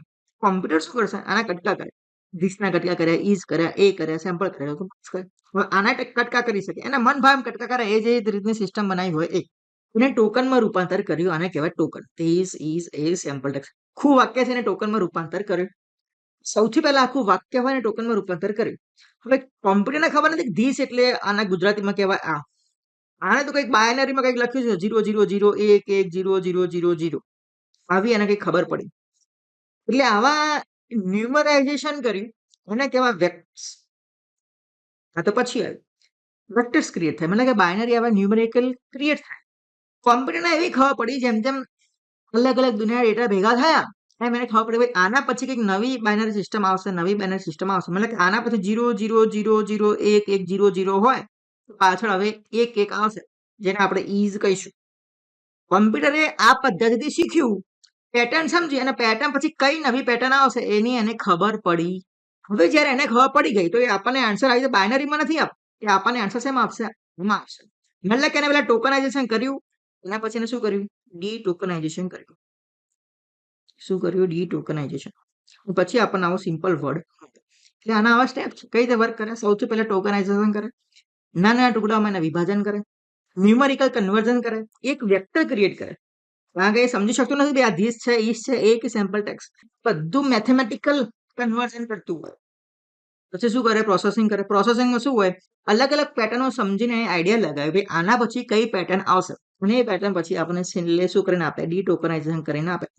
પછી આપણને આવો આન્સર આપે. This is a sample text, that is a sample text. આખી પ્રોસેસ આ ચાલતી હોય. આ બધું કરવામાં શું લાગે? આ બધાને કહેવાય ટોકન. આ જે ક્રિએટ કર્યા ને નાના ટેક્સ્ટ અને ટોકન, જેટલા ટોકન યુઝ થાય એ પ્રમાણે ડોલર લેવામાં આવે. મેં હમણાં જ વાત કરી એ રીતે કે ભાઈ ચેટ જીપીટી છે તેને શું કર્યું? $1 ભાઈ 10,000 ટોકન મળશે. હવે જેને ભાઈ એ વેબસાઇટ બનાવી, સમજો કે મેં કાયરોસ જીપીએસસી ની આપણી વેબસાઇટ બનાવી, બની નથી હોય, સર્ચ ના કરતી, એના ઉપર મેં એક એઆઈ એજન્ટ મૂક્યો. શા માટે? કોઈ વિદ્યાર્થીઓ એઆઈ નો યુઝ કરી આન્સર મેળવી શકે. બધા વિદ્યાર્થીઓ અહીંયા આન્સર લેવા માટે મથશે, અહીંયા પ્રશ્ન પૂછશે. શું પૂછશે? પ્રશ્ન પૂછશે. હવે મારું જે આખું એઆઈ મોડેલ છે તમને આન્સર આપશે, તો એ શું એકચ્યુઅલી યુઝ કરી રહ્યું છે? ચેટ જીપીટી, જીમીનાઈ, આ બધું યુઝ કરી રહ્યું છે. મારે કોઈ મેં જાતે કોઈ મોડેલ ક્રિએટ કર્યું નથી. બેકગ્રાઉન્ડમાં બધું આ જ યુઝ થઈ રહ્યું છે. એનો મતલબ આ બધા ભાઈઓએ મને શું આપી હશે? કંઈક એપીઆઈ આપી છે જે મને રિસ્પોન્સ આપે, ને એ એપીઆઈ જેટલી યુઝ થાય એને કહેવાય ટોકન. એ બધા ટોકન યુઝ થાય. એટલે આ બધાને કમાવાનું છે એમાં બધા ડેવલપરો પાસેથી ટોકન વાઇઝ ખર્ચ લેવાનો, એમાંથી એમને કમાણી થતી. એટલે અહીંયા ટોપિક એ છે કે હવે આખો ઉદ્યોગ શેના તરફ જઈ રહ્યો છે? ટોકનોમિક્સ, ટોકન ઉપર ખર્ચ. બરાબર. તો આટલો સાયન્સનો ટોપિક હતો સુપિરિયર કેરોસીન ઓઇલ. હવે આ ન્યૂઝમાં કેમ છે એ પહેલા જોઈએ. અને સુપિરિયર કેરોસીન ઓઇલ એટલે શું? ઇવન શોર્ટમાં કહેવું હોય તો એવું કહી શકાય કે ભાઈ આપણે એક ઘરમાં જેની પાસે રેશન હોય અને ઘરમાં જે કેરોસીન વાપરીએ છીએ એ જ સુપિરિયર કેરોસીન ઓઇલ છે, જે આપણને બ્લુ કલરનું અહીંયા દેખાય છે. તો આપણે પણ ઘરમાં બ્લુ કલરનું જ વાપરતા હશું. કદાચ હવે વાપરવાની જરૂર પડતી હશે નહીં, પણ જ્યારે વાપરવાનો થયો હશે એટલે સુપિરિયર કેરોસીન ઓઇલ જ આપણે વાપર્યો હશે. તો અત્યારે ન્યૂઝમાં કેમ છે એનું રિસેન્ટ રીઝન જોઈએ. તો હમણાં એક ગેઝેટ નોટિફિકેશન બહાર પડી છે જેના અંતર્ગત દિલ્હી અને ગુજરાત સહિત 21 રાજ્યો અને કેન્દ્ર શાસિત પ્રદેશોમાં સુપિરિયર કેરોસીન ઓઇલના વિતરણની મંજૂરી આપવામાં આવી. હવે આવું કેમ કરવાની જરૂર પડી ભાઈ? તો આપણને બધાને ખ્યાલ છે કે હાલ એલપીજી કનેક્શન જે છે એ ઓછા મળે છે ઘણા બધા રાજ્યોની અંદર. ગુજરાતમાં આપણને થોડું ઓછું દેખાય છે. તો એના માટે નક્કી કરવામાં ભાઈ કંઈ નહીં તો કેરોસીન તો યુઝ કરવા દઈએ. તો સુપિરિયર કેરોસીન ઓઇલ છે શું? તો ક્રૂડ ઓઇલનું અત્યંત શુદ્ધ સ્વરૂપ છે એ ખાસ યાદ રાખીએ. આપણને ઘણી વખત એવું લાગતું હોય કે કેરોસીન છે તો એ શુદ્ધ હશે કે અશુદ્ધ? આપણે જે વાપરીએ છીએ તો અત્યંત શુદ્ધ છે, મતલબ કે ટોપ લેવલ. તો એમાં શુદ્ધ કેમ? તો એમાં જે કેરોસીન મળે છે એમાં સલ્ફર અને એરોમેટિક્સ એવી આ અશુદ્ધિઓ હોય છે જે દૂર કરવાની પ્રક્રિયામાંથી આ પસાર થાય છે. એટલે સારી એવી ગુણવત્તાનું આપણને કેરોસીન મળે, જેથી કરીને ધુમાડો કે સલ્ફર ડાયોક્સાઇડ એનું પોલ્યુશન થોડું ઓછું થાય. હવે એની લાક્ષણિકતાઓ શું શું છે? SKO એટલે કે સુપર કેરોસીન ઓઇલ, એનો એક તો સ્મોક પોઈન્ટ બહુ હાઈ હોય. સ્મોક પોઈન્ટ હાઈ હોવાનો મતલબ શું છે? કે એક તો સ્થિર અને ધુમાડા રહિત જ્યોત સાથે સળગે. ધુમાડા રહિત જ્યોત સાથે સળગે એટલે બ્લુ કલરની જ્યોત, ધુમાડો બહુ ઓછો, બરાબર, જેથી એર પોલ્યુશન પણ ઓછું થાય. પછી સલ્ફરનું પ્રમાણ ઓછું હોય. અહીંયા જોઈએ કે સલ્ફર અને એરોમેટિક્સ જે અશુદ્ધિ છે દૂર થાય છે. તો ઓલરેડી સલ્ફરનું પ્રમાણ કેવું હશે? ઓછું હશે, જેથી સલ્ફરના ડાયોક્સાઇડ એ હવામાં ભળતા નથી. જો એ વધારે પડતા હવામાં ભળતા હોય તો ભાઈ એસિડ રેઇન થાય. તો આવું ના થાય એના માટે થઈને અશુદ્ધિમાંથી દૂર કરવામાં આવે છે. બીજી લાક્ષણિકતા આની એ છે કે એને કલર કરવામાં આવે છે. એનો કલર બ્લુ હોતો નથી, પણ એને કલરાઇઝેશન કરવામાં આવે છે. બરાબર, કલરેશન કરવામાં આવે છે. કયા કલરથી? તો બ્લુ ડાયથી, જેથી ભેળસેળ થતા અટકે. કારણ કે બીજું પણ કેરોસીન મળતું હોય, સુપિરિયર છે તો બીજું કોમન કેરોસીન પણ મળતું હોય, તો એનાથી અલગ પાડવા માટે સુપિરિયર કેરોસીન ઓઇલ યુઝ કરવામાં આવે છે, એનો કલર બ્લુ કરવામાં આવે. તો સાયન્સનો આ ટોપિક આપણે જોયું. નેક્સ્ટ ટોપિક સાયન્સમાં જોઈએ, OPUIVFET ટેકનોલોજી. ટેકનોલોજી શું છે, OPU શું છે, આ એક શબ્દ, IVF બીજો શબ્દ, ET ત્રીજો શબ્દ. તમે IVF તો સાંભળ્યું જ હશે, ઇન વિટ્રો ફર્ટિલાઇઝેશન શબ્દ આપણે બધાએ સાંભળ્યો હશે. તો ન્યૂઝમાં કેમ છે અને ટેકનોલોજી શું છે એ જાણવાનો પ્રયત્ન કરીએ. તો હમણાં બરેલી સ્થિત અમુક વૈજ્ઞાનિકોએ આ ટેકનોલોજીનો ઉપયોગ કરીને સાહીવાલ કરીને ગાય છે, એમાંથી 5 વાછરડા પેદા કર્યા છે, એમને જન્મ આપ્યો છે. એક જ ગાય, એક જ દાતા ગાય, અને એમાંથી 5 વાછરડા પેદા થયા છે. કઈ ગાય છે? સાહીવાલ. પણ ટેકનોલોજી યુઝ કઈ રીતે થાય અને એમાંથી વાછરડા કઈ રીતે 5 પેદા થયા એ થોડું જાણવાનો પ્રયત્ન કરીએ. આપણા માટે સાયન્સનો ટોપિક એ છે.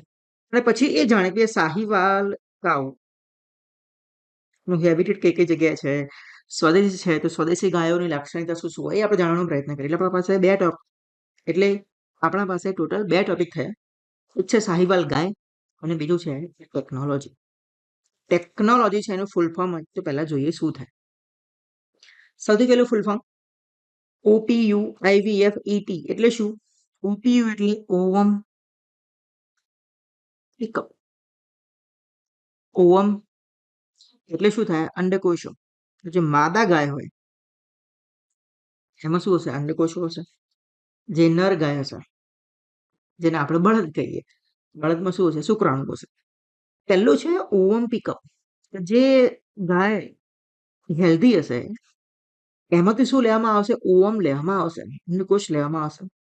પછી આવશે ઇન વિટ્રો ફર્ટિલાઇઝેશન, અને ET નો મતલબ થાય છે એમ્બ્રિયો ટ્રાન્સફર. બધાનો અર્થ શું આપણે સ્ટેપ બાય સ્ટેપ જાણવાનો પ્રયત્ન કરીએ. સૌથી પહેલા શું આવે, વર્ક કઈ રીતે કરે? ઓવમ પિકઅપ એટલે કે અલ્ટ્રાસાઉન્ડ ગાઈડેડ સોયની મદદથી આનુવંશિક રીતે જે શ્રેષ્ઠ ગાય હોય, જે ખૂબ હેલ્થી ગાય હોય, એના પરિપક્વ ઈંડા એકત્રિત કરવાના. જે ઉત્તેજિત સ્થિતિમાં ના પરિપક્વ હોય, હમણાં જ ઓવ્યુલેશન થયું હોય, એ ઈંડા તમે લેવાના. હવે ઈંડા આપણી પાસે આવી ગયા પછી શું કરવાનું? એ ઈંડાને કડક નિયંત્રણ પ્રયોગશાળાના વાતાવરણમાં ઉચ્ચ ગુણવત્તાવાળા બળદના શુક્રાણુઓ સાથે ફલિત કરવામાં આવે છે. એટલે અહીંયા બંને કેવા હશે? હેલ્થી હશે. જે ડોનર છે એ, જેને ઓવમ ડોનર કર્યું છે, જેના શુક્રાણુ છે એ બળદ, કે જેની સાથે ફર્ટિલાઇઝેશન કરવામાં આવશે, અને કહેવાય in vitro fertilisation. Third step શું આવે? થર્ડ સ્ટેપ આવે છે એમ્બ્રિયોને ડેવલપ કરવા. ફલિત ઈંડા થોડા દિવસોમાં પ્રારંભિક તબક્કાના ભ્રૂણમાં વિકસે છે. આ જે પ્રક્રિયા છે એને કહેવાય બ્લાસ્ટોસિસ્ટ. એમ્બ્રિયો કલ્ચર ક્રિએટ થઈ ગયું, એક ભ્રૂણ ક્રિએટ થઈ ગયું, એના પછી શું કરવાનું? તો એમ્બ્રિયો ટ્રાન્સફર કરવાનું, એટલે તેનું નામ પડ્યું છે ET. તો તમે હવે જુઓ, પહેલું છે OPU, પછી છે IVF. હવે એમ્બ્રિયો ડેવલપ થયું, એનું નામ છે એમ્બ્રિયો કલ્ચર. હવે એમ્બ્રિયો ટ્રાન્સફર કરવાનું, કઈ જગ્યાએ ટ્રાન્સફર કરવાનું એ અહીંયા લખ્યું છે. આ થર્ડ સ્ટેપ, કે જે ટેસ્ટ ટ્યુબ ભ્રૂણ છે એને જે સરોગેટ ગાયો હોય એના ગર્ભાશયમાં ટ્રાન્સપ્લાન્ટ કરવાનું હોય. જે રીતે IVF ટેકનોલોજીથી અત્યારે બાળકો પેદા થાય છે, એ જ સિસ્ટમ અહીંયા લાગુ પડી છે, પણ ગાયો ઉપર. શેમાં ટ્રાન્સપ્લાન્ટ કરવાનું? જે સરોગેટ ગાયો હોય, જે ઓછી દૂધ આપતી ગાયો હોય, એના ગર્ભાશયમાં ટ્રાન્સપ્લાન્ટ કરવાનું. શેમાંથી લીધા હશે? કે જે હેલ્થી હોય અને જે વધુ દૂધ આપી શકતી હોય એવી ગાયોમાંથી લીધું હશે. હેલ્થી બળદ સાથે એનું ફર્ટિલાઇઝેશન કર્યું હશે, પછી એક એમ્બ્રિયો ક્રિએટ થયું હશે, અને પછી એનું ટ્રાન્સફર કરવાનું. બરાબર. જ્યારે આવું થઈ જાય એના પછી ગેસ્ટેશન પીરિયડ આવે, ગર્ભાવસ્થા આવે, એ લગભગ 9 મહિના જેટલો હોય. આ ટેકનોલોજીનો ઉપયોગ કરીને જે સાહીવાલ ગાય છે એમાંથી 5 વાછરડાનો જન્મ થયો છે. હવે જોઈએ સાહીવાલ ગાય વિશે થોડું જાણવાનો પ્રયત્ન કરીએ. પહેલા તો એ શું છે? સ્વદેશી જેબુ ગાય છે, દુધાળુ પશુ છે. હવે સ્વદેશી એના અમુક થોડા ફાયદા હોય. કયા કયા ફાયદા? એક તો પેલા એ જોવા કઈ જગ્યાએ મળે છે વધારે? પંજાબ, હરિયાણા અને રાજસ્થાન. એ યાદ રાખવાનું. જે કરંટમાં જે હોય ને એના વિશે ખાસ યાદ રાખો, બરાબર? દેખો, આ દુધાળા પશુ અને આવી સ્વદેશી ગાયો ઘણી બધી છે. કરંટમાં હાલ સાહીવાલ છે, તો સાહીવાલ ઉપર ધ્યાન રાખીને આપણે યાદ રાખવાનું. પંજાબ, હરિયાણા અને રાજસ્થાન. પછી લખ્યું છે હાઈ મિલ્ક yieldકે એમાંથી દૂધ આપણને શું મળે? વધુ પ્રમાણમાં મળે છે. લીટરમાં દૂધ મળી રહે. પછી જે હીટ ટોલરન્સ, હવે ભારત છે, ભારત શેમાં આવે ભાઈ? તો ટ્રોપિકલ કન્ટ્રી કહેવાય. ભારત શું કહેવાય? Tropical country. એનો મતલબ કે ભારત એ ઉષ્ણકટિબંધ વિસ્તારમાં આવે. આ તો બધાને ખબર હશે બધાને. ઉષ્ણકટિબંધ વિસ્તારમાં જો ભારત આવતો હોય તો ભારત ઉપર ખૂબ વધુ પ્રમાણમાં ગરમી પડે. તો જે સ્વદેશી ગાયો છે એ ગરમીને સહન કરી શકે છે. જે હાઇબ્રિડ ગાયો હોય એ કરી ના શકે ભાઈ. એમને ઠંડુ વાતાવરણ જોઈએ, એસી બેસી જોઈએ, કારણ કે ટેમ્પરેટ ગાયો હોય. એ સ્વદેશી ગાયો છે, હીટ ટોલરેટ કરી શકે છે. પછી એ કયા રંગની છે? સાહિવાલ ગાયો તો લાલાશ પડતા ભૂરા રંગની અને આછા લાલ રંગની, એ દેખાય છે તમને. આમનું જે દૂધ હોય એ ફેટથી ભરપૂર હોય, મતલબ કે ખૂબ વધુ પ્રમાણમાં ચરબી હોય, એટલે સારી એવી મલાઈ પણ નીકળે ભાઈ દૂધમાંથી. બીજું એ કે એમાંથી જે દૂધ મળે છે એ A2 પ્રોટીન ટાઈપનું હોય છે. હવે તમે A2 દૂધ ઘણી જગ્યાએ સાંભળ્યું હશે, અને અલગ અલગ જિલ્લાઓમાં આના પ્રયોગો પણ થાય છે. મહેસાણામાં પણ, અમદાવાદમાં પણ જોવા મળે કે એકદમ મશીન એવું લઈને આવતા હોય અને A2 દૂધ વિકસાવવાનો પ્રયત્ન કરતા હોય ને આપણને કાચની બોટલ મેરે આપે. તો આનો ફાયદો શું થાય? તો આ જે દૂધ છે એ પચવામાં સરળ હોય અને વધુ સ્વાસ્થ્યપ્રદ હોય, આવું ગ્રાહકોનું માનવું છે ભાઈ. કોનું? A2 બીટા કેસીન પ્રોટીન જે દૂધ મળે છે એનું. હવે થઈ ગઈ આખી વાત સાહીવાલ ગાય વિશે, ટેકનોલોજી વિશે. આર્ટેમિસ મિશન એ ન્યૂઝમાં કેમ છે એ આપણે જોઈએ. આર્ટેમિસ જે મિશન છે એ 1 એપ્રિલે નાસાએ લોન્ચ કર્યું. કઈ એપ્રિલે? તો 1 એપ્રિલ, તો 1 એપ્રિલ 2026. આ મિશન શું છે? આ મિશનમાં જે કઈ અવકાશ યાત્રીઓ છે એ સાથે જાય છે. કેટલા? તો 4 અવકાશ યાત્રીઓ છે. એ ચંદ્રની આસપાસ ફરશે. કોની આસપાસ? ચંદ્રની આસપાસ. ભ્રમણ કેટલા દિવસ કરશે ચંદ્રની આજુબાજુ? તો 4 દિવસ જેટલું. કેટલા? 4 દિવસ. 4 ક્રૂ મેમ્બર પણ છે અને 4 દિવસ પણ છે. હવે જ્યારે મિશન જશે અને પાછું આવશે ત્યાં સુધીમાં ટોટલ દિવસ છે 10 દિવસ. આ આખો પોઈન્ટ થઈ ગયો આર્ટેમિસ મિશનનો. જેમાં બેસીને જવાના છે એ છે, એનું નામ છે ઓરિયોન. અહીંયા આપણને દેખાય છે. અને બીજી એક મુદ્દો એક યાદ રાખવાનો, કે 5 દાયકાથી વધુ સમય પછી પૃથ્વીની નીચી ભ્રમણ કક્ષાથી આગળ માનવ હાજરી પુનઃસ્થાપિત કરવા માટે આ એક મહત્વપૂર્ણ ક્રૂડ ટેસ્ટ ફ્લાઇટ છે. અહીંયા એક મુદ્દો આવ્યો, નીચી ભ્રમણ કક્ષા, જેને અંગ્રેજીમાં કહેવાય લોઅર અર્થ ઓર્બિટ. જો એવું લખવું હોય તો એને કહેવાય LEO. સાહેબ, આવી લોઅર અર્થ આવતી હોય તો હાયર અર્થ ઓર્બિટ પણ આવે. ઓર્બિટ્સનો આપણે આખો વિડીયો આપણી ચેનલ ઉપર મૂકેલો છે, તમને અહીંયા ઉપર દેખાઈ પણ જશે, તો એ જોવા. અને આખો બધી જ ઓર્બિટ વિશે આપણે સમજાવ્યું છે કે ભાઈ પોલાર ઓર્બિટ શું કહેવાય, સિંક્રોનસ ઓર્બિટ શું કહેવાય, સન સિંક્રોનસ ઓર્બિટ શું કહેવાય, હાયર અર્થ ઓર્બિટ શું કહેવાય, મીડિયમ અર્થ ઓર્બિટ શું કહેવાય. દરેકે દરેક ક્વેશ્ચન જીપીએસસી એ પોતાની પરીક્ષામાં પૂછેલા છે, તો એ વિડીયો તમે ખાસ જોજો. મિશનનો હેતુ શું છે? તો 10 દિવસનું આ મિશન છે. 10 દિવસ એટલે ભ્રમણ કક્ષા ખાલી ચંદ્રની આસપાસ નથી. ચંદ્રની આસપાસ ભ્રમણના દિવસો છે 4 દિવસ, પણ એને લઈને પાછું આવવાના ટોટલ દિવસ છે 10 દિવસ. એટલે આપણે કન્ફ્યુઝન ના થાય. 1972 પછી આ પ્રથમ વખત છે જ્યારે મનુષ્ય ઊંડા અવકાશમાં મુસાફરી કરી રહ્યા છે. ટીમમાં કોણ કોણ છે? તો રીડ વાઇઝમેન કમાન્ડર છે, વિક્ટર ગ્લોવર પાયલટ છે, ક્રિસ્ટિના કોચ અને જેરેમી હેન્સન પ્રથમ મહિલા છે. પ્રથમ મહિલા કોચ છે, અને આ ખાસિયત છે એટલે એને રેકોર્ડ બનાવ્યા છે. પ્રથમ અશ્વેત વ્યક્તિ છે કોણ? તો ગ્લોવર. પ્રથમ બિન અમેરિકન જે કેનેડિયન છે એ છે હેન્સન. આ 3 વિશે ખાસ આપણે ધ્યાન રાખી શકીએ. જો કેટલા નાના નાના કરંટ ફેક્ટ જો વાંચવા જઈએ તો બધું યાદ ના રહે, પણ બને એટલું યાદ રાખવાનો પ્રયત્ન કરીએ આપણે. સાહેબ, અત્યાર સુધી કયા કયા મિશનો એ ચંદ્ર ઉપર લેન્ડિંગ કર્યું છે? 1966 થી 76 જોઈએ તો સૌથી પ્રથમ રશિયા એટલે કે સોવિયત યુનિયને પ્રયોગ કર્યો છે, લુના 9 એનું મિશનનું નામ છે. પ્રથમ સફળ સોફ્ટ લેન્ડિંગ થયું, જેને સાબિત કર્યું કે ચંદ્રની સપાટી કેવી છે? મજબૂત છે ભાઈ, ડૂબી જવાય એવી નથી. પછી સર્વેયર 1 આવ્યું. દેખો અહીંયા તમે જોવા મળશે યુએસએસઆર અને યુએસએસઆર. અહીંયા યુએસએ એટલે કે 3 યુએસએના અને 3 યુએસએસઆરના. આ મિશનો આપણે 1966 થી 76 સુધી આપણને જોવા મળ્યા, અને આ છે એપોલો 17 1970. પછી લુના 16. જો તમે આ બધાનું જોશો ને તો તમને આઈડિયા આવશે કે ભાઈ કંઈક ને કંઈક બધું પ્રથમ વખત હશે. આ લુના 9 જુઓ તો પ્રથમ સફળ સોફ્ટ લેન્ડિંગ. સર્વેયર 1 જુઓ તો અમેરિકાનું પ્રથમ રોબોટિક લેન્ડિંગ. એપોલો 11 જો તો પ્રથમ માનવ સહિતનું લેન્ડિંગ નીલ આર્મસ્ટ્રોંગ અને બઝ એલ્ડ્રિન ચંદ્ર પર ચાલ્યા હતા. લુના 16 જો તો પ્રથમ ઓટોમેટેડ મિશન જેને ચંદ્રની માટીના નમૂના પૃથ્વી પર પાછા લાવે. બરાબર, આપણું પણ જે મિશન છે ચંદ્રયાન 4 એ શું કરશે? ચંદ્રની સપાટી પર જશે અને નમૂના રિટર્ન લાવવાનો છે. એ ક્યારે છે? તો 2027 કો તો 28 ની અંદર એ લોન્ચ થવાનું છે ચંદ્રયાન 4. એપોલો 17 જુઓ તો સૌથી લાંબો મૂન વોક કર્યો તો નારંગી માટીની શોધ થઈ. લુના 24 જોઈએ, અંતિમ સુવેત મિશન જેને ચંદ્ર પર પાણી હોવાના પ્રારંભિક પુરાવા આપ્યા. હવે જોઈએ કે આધુનિક યુગના સોફ્ટ લેન્ડિંગ કયા કયા 2013 થી કરીને વર્તમાન સુધી. તો અહીંયા બધા આપેલા છે, આપણે જોઈ શકીએ. અને એમાં આપણું ભારત મહાન ચંદ્રયાન 3 2023 ની અંદર કે જેને દક્ષિણ ધ્રુવ પાસે ઉત્તરના પ્રથમ દેશ ભારત બની ગયો. સલ્ફરની હાજરીની પણ પુષ્ટિ કરી હતી. ચંદ્રયાન 3 હોય તો સાહેબ ચંદ્રયાન 2 પણ હોય અને 1 પણ હોય, તો એ પણ આપણે જાણી લેવું પડે. હવે જે 2026 પછી ફ્યુચરમાં જે પ્રોગ્રામ આવવાના છે એ કયા કયા છે? એક છે બ્લુ મૂન, દેશ કયો અને સંસ્થા કઈ? તો ખાનગી સંસ્થા છે બ્લુ ઓરિજિન. પછી ગ્રિફિન નાસા દ્વારા, ચાંગી 7 ચીન દ્વારા, ચંદ્રયાન 4 ભારત દ્વારા અને આર્ટેમિસ 4 નાસાનું છે. ત્યારે જે આર્ટેમિસ 2 છે એમાં જે ક્રૂ મેમ્બર્સ ગયા છે એ શું કરશે? ચંદ્રની આજુબાજુ ખાલી ભ્રમણ કરશે, ચંદ્રની સપાટી પર ઉતરવાનું નથી. પણ આ જે આર્ટેમિસ 4 છે ચંદ્રની સપાટી પર ઉતરશે, માનવીને ઉતારવાનું કાયમી બેઝ કેમ્પ બનાવવાનું આ મિશન. આટલું આપણે જોયું સાયન્સના ટોપિકની અંદર. સેકન્ડ ટોપિક જોઈએ 2K22 ટુંગુસ્કા એર ડિફેન્સ સિસ્ટમ. હવે અહીંયા નામમાં શું છે? Air defence system. કે ભારતે કોઈ દેશ પાસેથી આ ડિફેન્સ સિસ્ટમ ખરીદેલી છે. કયા દેશ પાસેથી? તો એ છે રશિયા પાસેથી. ભારતનું જે ડિફેન્સ સિસ્ટમ છે, જે રીતે ઇઝરાયલનું છે એને કહેવાય છે આયરન ડોમ. આખી ડિફેન્સ સિસ્ટમ છે હવે ઇઝરાયલની. યુએસએ જે છે એનું નામ છે થાડ. તો એ ભારતનું જે ડિફેન્સ સિસ્ટમ છે એનું નામ શું છે? કોઈ મને કહી શકે કોમેન્ટની અંદર? હવે આ સિસ્ટમની ખાસિયત શું છે એ વિશે બહુ ડિટેલમાં ક્વેશ્ચન કંઈ પૂછ્યા નથી, પણ છતાં પણ આપણે જોઈ લઈએ કે આમાં એક તો ઓટો કેનન હશે, એટલે બંદૂક હશે, મિસાઇલો હશે.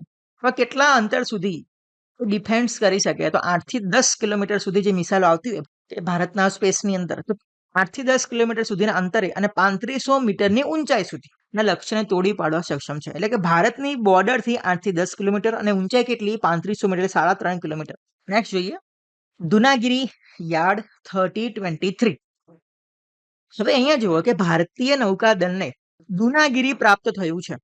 શું પ્રાપ્ત થયું છે? દુનાગીરી. આ શું છે? નૌકાદળનું એક જહાજ છે. આ જહાજ કેવું છે ભાઈ? ફરવા માટેનું, પ્રવાસી માટે નહીં. તો આ કયું જહાજ છે? યુદ્ધ જહાજ છે. આમાં ખાસિયત એ છે કે આ સ્વદેશી છે અને એટલા માટે ભારત માટે આત્મનિર્ભરના લક્ષ્ય તરફ એક મહત્વપૂર્ણ છલાંગ પણ સૂચવે છે. હવે તમે કોઈ પણ આવી વસ્તુ જ્યારે સાંભળશો એટલે આપણને એવું લાગે ભાઈ સ્વદેશી હોય એટલે 100% ભારતનું બન્યું છે, તો એવું નથી. કેટલું સ્વદેશી છે? તો 75%. એનો મતલબ બીજી કોઈ 25% ટેકનોલોજી જે કોઈ હશે એ આપણે શું કરીએ છીએ? ઇમ્પોર્ટ કરીએ છીએ અલગ અલગ દેશોમાંથી. બાકી બધું 75%. દુનાગીરી પ્રોજેક્ટ 70 ફ્રિગેટ શ્રેણીનું 5મું જહાજ છે. આપણા માટે કરંટ અફેર આ પણ થાય છે પ્રોજેક્ટ 17A. પ્રોજેક્ટ 17A શું છે? એમાં કેટલા ફ્રિગેટ છે, કેટલા યુદ્ધ જહાજ છે, એના વિશે જાણવાનો હવે પ્રયત્ન કરીએ. પ્રોજેક્ટ 17A શું છે? નીલગિરી શ્રેણીના સ્ટીલ્થ ફ્રિગેટ્સ બનાવવાનો ભારતનો કાર્યક્રમ છે. કયા કયા? હવે જોઈએ તો પહેલું છે આઈએનએસ નીલગિરી, એના ઉપરથી નામ આવ્યું નીલગિરી શ્રેણી. સેકન્ડ છે આઈએનએસ હિમગિરી. થર્ડ છે આઈએનએસ ઉદયગિરી. ફોર્થ છે આઈએનએસ દુનાગિરી. ફિફ્થ છે આઈએનએસ તારાગીરી. સિક્સ્થ છે આઈએનએસ વિંધ્યગીરી અને 7 છે આઈએનએસ મહેન્દ્રગીરી. હવે તમે આ નામ જો ધ્યાનથી જોયા હોય તમને એક અહીંયા શબ્દ દેખાય ગિરી, ગિરી, ગિરી, ગિરી, ગિરી. ગિરી એટલે શું? પર્વત. તો બધા શેના થીમ ઉપર છે? તો પર્વતો ઉપરની થીમ છે અને એના ઉપરથી નામ યાદ રાખવામાં, નામ જે છે એ જોડવામાં આવ્યા છે નીલગિરી, હિમગિરી, ઉદયગિરી. ઓકે. 17A એમાં 7 ફ્રિગેટ છે. શું છે? તો યુદ્ધ જહાજો છે. કયા કયા નામ રાખવાનું? હવે આ 5મું છે કે દુનાગીરી ભૂલથી ચોથું લખાઈ ગયું. આ 5મું છે Dunagiri. PNG pipe natural gas. આ ન્યૂઝમાં કેમ છે? તો ન્યૂઝમાં કોઈ ધાર મળે એવું નથી. ગવર્મેન્ટે એવું કીધું ભાઈ જે પીએનજી છે એને હવે થોડું ઝડપી કામગીરી થાય એના માટે એક બેઠક બોલાવી હતી કે ભાઈ જે પીએનજી છે તો એમાં હવે ઝડપી કામકાજ થાય, લોકોને બે એલપીજી બાટલા હાલવા ના પડે, ઘર ઘર પીએનજી એવી કઈ સ્કીમ ચલાવવામાં આવે. પીએનજી એટલે શું? Pipe natural gas. હવે જે નવા ઘરો બનતા હશે અને તમે જો કોઈ મોટા સિટીમાં રહેતા હોય અથવા તો નાના તાલુકામાં પણ રહેતા હોય, તમારા ઘરમાં પાઇપ નેચરલ ગેસ એ આવતો જશે 100%. બાટલાની ઝંઝટ હવે દૂર થાય. પીએનજી નેચરલ ગેસ છે, એમાં ગેસ કયો આવે? તો મોટા ભાગે હોય મિથેન. હવે આમાં કઈ બહુ મોટું કરંટ અફેર નથી.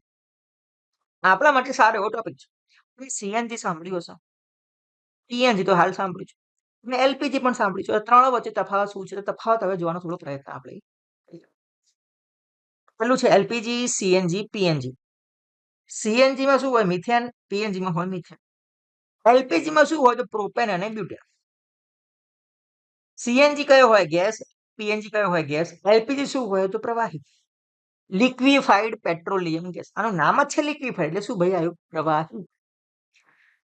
એલપીજી નો મુખ્ય ઉપયોગ શું છે? તો ઘરગથ્થુ રસોઈ. અને આ પીએનજી પણ ઘરગથ્થુ, પણ કેવું છે? પાઇપલાઇન દ્વારા, પાઇપ દ્વારા છે, અને આ સિલિન્ડર દ્વારા છે. જ્યારે સીએનજી મોટા ભાગે શેમાં હોય? કારમાં હોય, રિક્ષામાં. સંગ્રહ શેમાં કરવામાં આવે? તો એલપીજી હોય સિલિન્ડરમાં, પીએનજી માં સંગ્રહ કરવાનો આવે તો સીધો સીધો પાઇપમાં જ આવતો હોય, અને જે સીએનજી હોય વાહનોની ટાંકીમાં આવતો હોય. હવા કરતા વજન કોનું વધારે? તો લિક્વિફાઈડ પેટ્રોલિયમ ગેસ છે, પ્રવાહી છે. એટલે હવા કરતા ભારે કયો હશે? આ ભાઈ, આ પોઈન્ટ યાદ રાખવાના. આ યાદ રાખો કયો વાયુ છે, આ યાદ રાખો હવા કરતા ભારે. અને આમાં યાદ રાખવાની કઈ જરૂર નથી ભાઈ, ઓલરેડી આ લિક્વિફાઈડ છે એટલે શું હોય? ભારે જ. આ હવા કરતા હલકો, હવા કરતા હલકો. આપણો ટોપિક પૂરો. બરાબર. એટલે આપણે ટોપિક પણ જોઈએ છે ને, થોડું થોડું એના પાછળ બેકગ્રાઉન્ડ પર જોવાનો પ્રયત્ન આપણે. નેક્સ્ટ જોઈએ એન્વાયરમેન્ટ એન્ડ ઇકોલોજી ઉપર, અને આ બહુ મસ્ત ટોપિક છે. અહીં તમને એક ઇમેજ દેખાય છે અને એક ટાઇટલ છે. ટાઇટલમાં કૌંસમાં વાંચો તો શું લખેલું છે? જીટીઆઈ. હવે અહીંયા વાંચો, કન્વેન્શન ઓન માઇગ્રેટરી સ્પીસીસ, જેને કહેવાય સીએમએસ. અહીંયા બે શબ્દો આવ્યા, એક આવ્યું સીએમએસ, બીજું આવ્યું જીટીઆઈ. અહીંયા આ થીમ છે. બીજો ત્રીજો શબ્દ એક અહીંયા તમને મોટો દેખાતો છે, COP15. સાહેબ, આ COP એટલે શું? અલગ અલગ સંગઠનો હોય, એમની કોન્ફરન્સ ઓફ પાર્ટી થતી હોય. એ પાર્ટી કરવા ભેગા મળે, પછી થોડી બધી ચર્ચાઓ કરો. એને કહેવાય કોન્ફરન્સ ઓફ પાર્ટીસ. કઈ હતી? તો 15મી હતી. મતલબ કે એમની 15મી મીટિંગ છે. તો એમને કઈક એવા નવા મુદ્દાઓ ધ્યાનમાં લીધા હશે, કઈક જાહેરાત કરી હશે, કોઈ આવું આવું ફ્યુચરમાં આપણે કંઈક કરવા જઈ રહ્યા છીએ. આ જે સીએમએસ છે, કન્વેન્શન છે માઇગ્રેટરી સ્પીસીસ. માઇગ્રેટરી એટલે સ્થળાંતર, જે પક્ષીઓ સ્થળાંતર પામે એક દેશમાંથી બીજા દેશમાં જતા હોય, એના માટે કંઈક કન્વેન્શન છે. આની જરૂર કેમ પડી આપણે જોઈશું તમને. તો આ ભેગા થયા હશે, એમની મીટિંગ થઈ હશે, 15મી મીટિંગ છે. એની થીમ કઈ હતી? Connecting nature to sustainability. Theme યાદ રાખજો ખાસ. તો બીજું યાદ રાખવાનું કે થઈ ક્યાં હતી? તો એક પ્લેસ યાદ રાખવાનું, કઈ જગ્યાએ ગોઠવવામાં આવી. તો ક્યાં થઈ હતી? બ્રાઝિલના કેમ્પો ગ્રાન્ડે ખાતે. CMS COP15 દરમિયાન જીટીઆઈ સત્તાવાર રીતે લોન્ચ કરવામાં આવ્યું છે. ત્રણ શબ્દો આયા આપણી પાસે, CMS, COP15 અને થર્ડ છે જીટીઆઈ. લોન્ચ શું કર્યું છે? જીટીઆઈ. કોને કર્યું છે? CMS. ક્યારે કર્યું છે? COP15 માં. ક્યાં કર્યું છે? તો બ્રાઝિલમાં. આટલા ક્વેશ્ચન આવી ગયા આપણા પાસે. 4 ક્વેશ્ચન એક જ ટાઇટલમાંથી આવી ગયા. હવે જોવાનું છે જીટીઆઈ શું છે. અહીંયા છે ભાઈ, ચિંતા ના કરો. જીટીઆઈ શું છે? એનું નામ છે ગ્લોબલ ઇનિશિયેટિવ. મતલબ કે વૈશ્વિક ઇનિશિયેટિવ લેવામાં આવે છે. શેના માટે? માઇગ્રેટરી સ્પીસીસ છે એમના કંઈક રક્ષણ માટે. તો અહીંયા લખેલું છે, જેનો હેતુ શું છે? વન્યજીવોના ગેરકાયદેસર અને બિનટકાઉ શિકાર અથવા તેમને પકડવા પાછળના મુખ્ય કારણોને દૂર કરવાનો છે. શિકાર કેમ થતા હોય? મોટા ભાગે ખોરાક માટે થતા હોય, પછી દવા માટે થતા હોય, મેડિસિન માટે થતા હોય, એમાંથી કંઈક લાઈફસ્ટાઈલ માટે, શોખ માટે પણ શિકાર થતો હોય. અને ઘણી વખતે એક પ્રાણી છે પેંગોલિન, તમને એનો આઈડિયા હશે. આખા વિશ્વમાં સૌથી વધુ જો જેનો શિકાર થતો હોય તો એ છે પેંગોલિન. એનો ઉપયોગ મેડિસિન માટે થાય.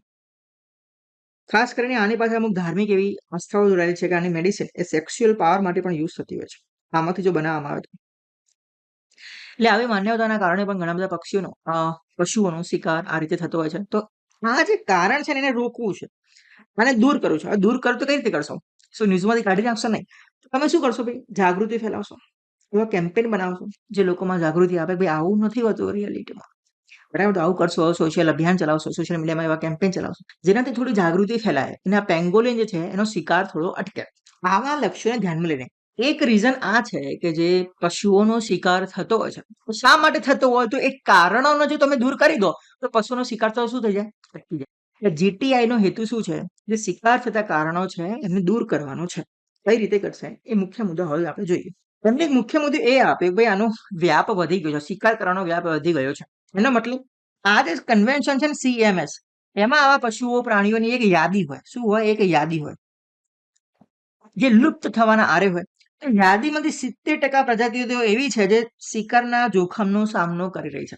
જેટલો શિકાર વધશે વધુ પડતો શિકાર જો થઈ જાય તો એ પ્રાણી હવે લુપ્ત થવાના આરે આવી જાય, એન્ડેન્જર સ્પીસીસમાં ગણાઈ જાય. એટલે એના માટે સંરક્ષણ વધારવું પડે કે આખા જંગલમાંથી, આખા વિશ્વમાંથી, આખી પૃથ્વી પરથી નાશ ના થઈ જાય. એ માટેના પ્રયત્નો આ બધી સંસ્થાઓ જે છે એ કરતી હોય છે. આનું કારણ શું આપ્યું? તો કારણ શું છે? સૌથી મોટું કારણ છે ખોરાક, સ્થાનિક વેચાણ, સ્પોર્ટ્સ માટે દવાઓ બનતી હોય, ધાર્મિક વિધિઓ થતી હોય, બલી ચડાવતા હોય, અને માનવ વન્ય જીવન સંઘર્ષ થતો હોય. આપણો હ્યુમનનો અને હાથીનો સંઘર્ષ ઘણી બધી જગ્યાએ જોવા મળે. હ્યુમનનો ચિત્તાનો સંઘર્ષ જોવા મળે, હ્યુમનનો અને ટાઈગરનો સંઘર્ષ જોવા મળે. બરાબર કે ભાઈ? અમુક જે પશુઓ છે જંગલમાંથી માનવ વસાહતમાં આવી જતા હોય ત્યારે સંઘર્ષ થાય, ત્યારે માણસો બધા ભેગા થઈને ટોળું બનીને શું કરી નાખશે? મારી નાખવાનો પ્રયત્ન કરશે. ઘરમાં સાપ આવે તો આપણે શું કરશું? મારી નાખશું. પણ એ કાનૂની રીતે ગુનો છે. કેમ ગુનો છે? કયા કાનૂનની અંદર ગુનો છે? એ છે વર્લ્ડ લાઈફ પ્રોટેક્શન એક્ટ 1972, વન્યજીવ સંરક્ષણ ધારો 1972. WPOમાં અલગ અલગ શિડ્યુલ છે, શિડ્યુલ 1, 2, 3, 4. શિડ્યુલ પ્રમાણે અમુક પશુઓને આવી કેટેગરીમાં મૂક્યા હોય. જેટલું શિડ્યુલ 1માં હોય નીચે એમ પશુઓના સંરક્ષણ માટેની જવાબદારી એ ભારત સરકારની ખૂબ વધી જાય. એટલે એને સમજી લો કે ભાઈ વીઆઈપી સર્વિસ ટ્રીટ કરવામાં આવે જે કઈ પ્રાણીઓ શેડ્યુલ 1માં હોય એમને. વર્ક શું કરશે? તો ડેટા મોનિટરિંગમાં સુધારો કરશે, કાયદાકીય માળખું મજબૂત કરશે, સમુદાયનું જોડાણ કરશે, જાગૃતિ અભિયાન ચલાવશે. આ જ કરી શકે, બીજું તો કંઈ કરી ના શકે. આ જોયું જીટીઆઈ કે જીટીઆઈ શું કરી રહ્યું છે. હવે આપણે જોઈએ સીએમએસ. સીએમએસ નો લોગો તમને અહીં દેખાતો હશે.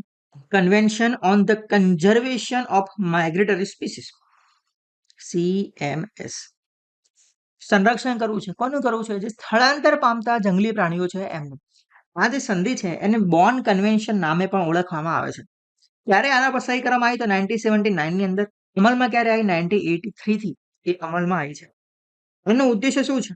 સ્થળાંતર કરતા જેટલા વન્યજીવો છે, પછી એ પક્ષીઓ હોય, દરિયા જીવ હોય કે જમીન પરના હોય, તેમના નિવાસ સ્થાનોનું શું કરવું? સંરક્ષણ કરવું. હવે આમાં અલગ અલગ એપેન્ડાઇસીસ આપેલી છે. દેખો શું શું યાદ રાખવાનું. કોઈ પણ પ્રાણી આવે, સમજી લો કે ભાઈ આપણે કહીએ કે ટાઈગર. ટાઈગર CMS ની કઈ એપેન્ડિક્સમાં આવે એ આપણને ખબર હોવી જોઈએ. પરંતુ આ ખબર હોવી જોઈએ. કોઈ પણ પ્રાણી આવે તો પેલા આ જુઓ. પછી ટાઈગર એ WPA એક્ટના WPA 1972 ના અંતર્ગત કયા શિડ્યુલમાં આવે છે એ આપણને ખબર હોય. શિડ્યુલ 1, 2, 3 કે 4. પછી બીજું, ટાઈગરનું સાહેબ IUCN સ્ટેટસ શું છે? IUCN સંસ્થા છે એક રેડ લિસ્ટ બહાર પાડે. એનું સ્ટેટસ શું છે? શું એ એન્ડેન્જર્ડ છે, વલ્નરેબલ છે, ક્રિટિકલી એન્ડેન્જર્ડ છે કે શું છે? હવે જોઈએ હમણાં કે આ સ્ટેટસનો મિનિંગ શું થાય. આવી સૂચિઓ CMSમાં બે પ્રકારની છે. એક છે એપેન્ડિક્સ 1, એ તમને અહીંયા દેખાશે એપેન્ડિક્સ 1. આનો મતલબ શું થાય? લુપ્ત થવાના આરે હોય તેવી પ્રજાતિ, એટલે કે જેટલી લુપ્ત થવાના આરે હોય, આ કોણ બહાર પાડશે? તો આ બહાર પાડશે પાછું IUCN. CMS બહાર નહીં પડે, આ IUCN સંસ્થા બહાર પાડશે, International Union for Conservation of Nature. હા, આવી એક લિસ્ટ બહાર પાડે છે એન્ડેન્જર પ્રજાતિઓ. તો જેટલું IUCN લિસ્ટ મૂકી હશે એ બધી ઓટોમેટિકલી શેમાં આવી જશે? એપેન્ડિક્સ 1 ની અંદર. આ જે પ્રજાતિઓ છે એમના શિકાર ઉપર શું હોય? પ્રતિબંધ હોય છે. મતલબ કે જો આપણે એનો શિકાર કરીએ તો આપણા પર કાનૂની રીતે ગુનો લાગે. એપેન્ડિક્સ 2 છે એ આના કરતા થોડી હળવી હશે. એનો મતલબ કે એવી પ્રજાતિઓ જેમને સંરક્ષણ માટે આંતરરાષ્ટ્રીય કરારોની જરૂર છે. સમજી લો કે આ પેંગોલિન છે, તો પેંગોલિનનો શિકાર કરતો અટકાવો છે. તો અલગ અલગ જે તે દેશોની અંદર એનો શિકાર વધુ થતું હોય તો બધા દેશો ભેગા થઈને કંઈક કરાર બનાવશે અને એને કાયદાકીય માળખું પૂરું પાડશે. એવી કોઈ પ્રજાતિ હોય તો એના સામે મૂકવાની એપેન્ડિક્સ 2 ની અંદર. એપેન્ડિક્સ 1 અને એપેન્ડિક્સ 2 થઈ ગઈ. હવે આપણે જોઈએ IUCN શું છે અને એ સંસ્થા શું કરે છે. IUCN સંસ્થા, જેનું નામ છે, ફૂલ ફોર્મ હું લખી દઉં કે ભાઈ International Union for Conservation of Nature. આવું એક રેડ લિસ્ટ બહાર પાડો. શું બહાર પાડ્યું? Red list. હવે આને છે ને અમુક કેટેગરીમાં મૂક્યા. અહીંયા બે કેટેગરી જુઓ. આ બે કેટેગરીનું કઈ કામ? કેમ? કારણ કે અમુક પ્રાણીઓ છે એનું ઇવેલ્યુએશન કરવામાં જ આવ્યું નથી. બીજા અમુક પ્રાણીઓ જેનો ડેટા હજુ બરોબર મળ્યો નથી, એટલે કઈ ના શકે કે ભાઈ આમની સંખ્યા ઓછી છે કે વધારે છે. અને આવા જનરલી કેવા પ્રાણીઓ કે જેમની વસ્તી બહુ વધારે, બરાબર, એવા પ્રાણીઓ. એક આવે લિસ્ટ કન્સર્ન, જેમની વસ્તી વધારે છે, શિકાર જેવો એનો થતો હશે તો પણ એટલો બધો ફરક નહીં પડે કે એના નાશ થઈ જશે. આના ઉપર સંરક્ષણ થોડું દેશનું કેવું હોય? ઓછું હોય. એના પછી આવે નિયર થ્રેટન. હવે ધીરે ધીરે લુપ્ત થવાના આરાની નજીક આવ્યા છે. અને પછી 3 કેટેગરી આવે છે જેને કહેવાય થ્રેટન્ડ સ્પીસીસ, લુપ્ત થવાના આરાવાળી. એક આવે વલ્નરેબલ, એક આવે એન્ડેન્જર્ડ, એક આવે ક્રિટિકલી એન્ડેન્જર્ડ. એન્ડેન્જર્ડ ના EN લખેલું હોય અને CE લખેલું હોય. પછી ઉપર આવે છે 2 એક્સટિંગ, એટલે કે નાશ થઈ જ ગયો છે, પૃથ્વી પર કોઈ પણ જગ્યાએ જોવા મળતું નથી. અને એક આવે એક્સટિંગ ઇન ધ વાઇલ્ડ, એ ખાલી ને ખાલી હવે જંગલોમાં તો જોવા મળશે જ નહીં, પણ આવા કોઈ અભયારણ્યમાં જોવા મળી જાય, કોઈ આવા ઝૂ બનાવ્યા હોય, બરાબર, પ્રાણી સંગ્રહાલય, તો એમાં જોવા મળે. બાકી જો એ જંગલોમાં રખડતા હવે જોવા મળશે નહીં. તો 3 કેટેગરીઓ જેના થ્રેટન્ડ સ્પીસીસ કહેવાય. 3 શેમાં આવે છે? CMS ના એપેન્ડિક્સ 1 ની અંદર ઓટોમેટિકલી આવી જાય. તો નેક્સ્ટ જોઈએ છે જંગલ કેટ. ન્યૂઝમાં કેમ છે? તો સૌથી પ્રથમ વખત એમની સંખ્યાઓ ગણવામાં આવી છે, એમની બેઝલાઇન ક્રિએટ કરવામાં આવી છે. કેટલી વસ્તી છે એમની? તો 1.57 લાખથી 4.59 લાખની વચ્ચે એમનો અંદાજો છે આ જંગલ કેટનો. હવે તમે આખી લાઈન વાંચો. હવે સાયન્ટિફિક રિપોર્ટ્સમાં પ્રકાશિત એક વ્યાપક નવા અભ્યાસ દ્વારા ભારતમાં જંગલી બિલાડી, જેને જંગલ કેટ કહેવાય, અને સાયન્ટિફિક નામ છે ફિલિસ કેવસ, કોઈ દિવસ પૂછાવાની નહીં પરીક્ષા. હવે સૌ પ્રથમ રાષ્ટ્રીય વસ્તી બેઝલાઇન સ્થાપિત કરવામાં આવી છે. હવે આ જંગલ કેટ છે એટલે આપણને શું લાગે સાહેબ આ જંગલમાં રહેતી હશે? તો એવું નથી ભાઈ, આ જંગલમાં રહેતી નથી. તો થોડું આપણે હવે જંગલ કેટ વિશે જાણવાનો પ્રયત્ન કરીએ. કઈ કઈ જગ્યાએ જોવા મળે છે? મધ્ય પૂર્વ, દક્ષિણ પૂર્વ એશિયામાં અને દક્ષિણ ચીનની વતની એવી મધ્યમ કદની જંગલી બિલાડી છે. મતલબ કે ચીનમાં, આખા એશિયામાં, ખાલી ભારતમાં મળે છે એવું નથી. હવે આનું નામ જંગલ કેટ છે, છતાં પણ જંગલમાં કે ઘાટ વર્ષાવનોમાં રહેતી નથી. યાદ રાખવાનું. આ પોઈન્ટ બની શકે, કારણ કે નામ જંગલ કેટ છે પણ જંગલમાં રહેતી નથી. ક્યાં રહે છે સાહેબ? ખુલ્લા અને પુષ્કળ પાણીવાળા જે વિસ્તારો હોય ત્યાં રહેવાનું પસંદ કરે છે. ભારતમાં ખાસ કરીને ક્યાં જોવા મળે? તો મધ્યપ્રદેશ, રાજસ્થાન અને ઓડિશાની અંદર. હવે એનું થોડું સ્ટેટસ જોઈ લઈએ કે એ લુપ્ત પ્રાયની સ્થિતિમાં છે કે નહીં. ભારતના વન્યજીવ સંરક્ષણ ધારો છે એમાં કયા શેડ્યુલમાં એમને મૂકવામાં આવ્યા છે એ જોઈએ. પહેલું IUCN રેડ લિસ્ટ, એમાં લિસ્ટ કન્સર્નમાં છે. લિસ્ટ કન્સર્ન શું છે, એન્ડેન્જર શું છે, આપણે ગઈકાલે જ વાત કરી દીધેલી છે. ખાસ 2 એપ્રિલનો તમે વિડીયો જોઈ નાખજો, જેમાં મેં સમજાવ્યું છે કે ભાઈ IUCN શું છે, CMS શું છે, આ બધી ચર્ચા આપણે કરી. WPA શું છે આ પણ જોયું. એનો મતલબ કે ઓછી ચિંતાજનક. કેમ ઓછી ચિંતાજનક છે? કારણ કે ભાઈ આમની વસ્તી જ 1.5 લાખથી વધુ છે, એટલે ચિંતાજનક થોડી ઓછી છે. પણ ભારતના વન્યજીવ સંરક્ષણ અધિનિયમ, જેને અંગ્રેજીમાં કહેવાય છે wild life protection act, WPA, એના કયા શેડ્યુલમાં છે? Schedule number 2. જો શેડ્યુલ 1માં હોય તો એને હાઈએસ્ટ પ્રોટેક્શન મળે. ભાઈ શું મળે? Highest protection. શેડ્યુલ 1માં કોણ કોણ છે? તો લાયન છે, ટાઈગર છે, ચિત્તા છે, બરાબર, પેંગોલિન છે, આ તો ઘણા બધા છે. લિસ્ટ બહુ લાંબુ છે, બધા યાદ રાખવાની કઈ જરૂર નથી.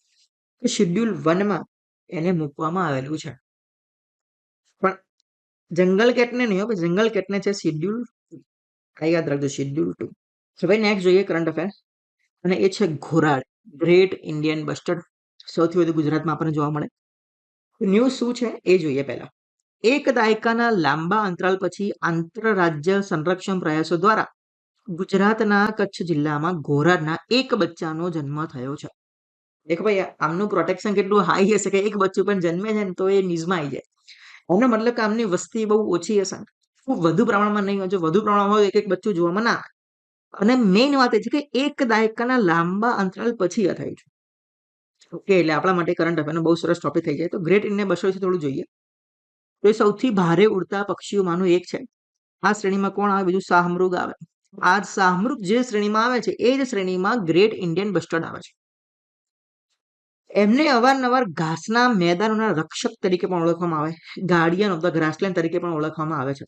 ખાસ મેં હમણાં જ કીધું કે જે તે પશુ વિશે જાણીએ, પ્રાણી વિશે જાણીએ, કે પછી પક્ષી હોય, પશુ હોય, દરિયાઈ પ્રાણી હોય, તો એના પહેલા IUCN સ્ટેટસ જોવાના, WPAમાં કયા શેડ્યુલમાં આવે છે એ જોવાનું. આ બે વસ્તુ ખાસ જોવાનું. બીજું છે કે એમનું રહેઠાણ કઈ જગ્યાએ છે? તો એક તો ખાસ કરીને રાજસ્થાન, કચ્છ, થાર. કેમ એવું? કારણ કે ઘાસના મેદાનોમાં વધારે પડતા રહે છે, જે જગ્યાએ બહુ જંગલ વિસ્તાર ના હોવો જોઈએ. કચ્છના મેદાનમાં જોવા મળશે, રાજસ્થાનના મેદાનમાં જોવા મળશે, ગુજરાતમાં જોવા મળશે, મહારાષ્ટ્ર, કર્ણાટક, આંધ્રપ્રદેશ આ રીજનમાં જોવા મળશે. એટલે ફક્ત ને ફક્ત ગુજરાતમાં નથી, ફક્ત ને ફક્ત વેસ્ટ ઇન્ડિયામાં નથી, મહારાષ્ટ્રમાં પણ દેખાય છે, દક્ષિણ ઇન્ડિયામાં પણ જોવા મળે છે. આમની IUCN સ્થિતિ જુઓ. આ શું છે? ગંભીર રીતે જોખમમાં મુકાયેલી પ્રજાતિ છે, જેનું નામ છે અંગ્રેજીમાં કહેવાય ક્રિટિકલી ઇન્ડેન્જર, CE આવું લખેલું. એટલા માટે એક બચ્ચાનો જન્મ થયો તો પણ ન્યૂઝમાં આવી ગયું. કેમ? કારણ કે આમની વસ્તી ખૂબ ઓછી છે, એટલા માટે ક્રિટિકલી એન્ડેન્જર છે. તો પછી ભારતના WPO ના કયા શેડ્યુલમાં મૂકવામાં આવ્યું છે? તો શેડ્યુલ 1. દેખ્યું, હાઈએસ્ટ પ્રોટેક્શન મળ્યું ભાઈ, હાઈએસ્ટ પ્રોટેક્શન મળી ગયું શેડ્યુલ 1 માં. જંગલ કેટ છે ને શેડ્યુલ 2 માં, એનું આયુષ્યન સ્ટેટસ હતું લિસ્ટ કન્સર્ન. જ્યારે ઇન્ડિયન બસ્ટર્ડ છે એનું આયુષ્યન સ્ટેટસ છે critically endangered. Olive ridley turtle conservation on hope island. આ હોપ એટલે આશા, આશાનું કિરણ, એટલે ગુજરાતીમાં આશા ટાપુ એવું નથી લખેલું હો ભાઈ, એને કહેવાય હોપ આઇલેન્ડ.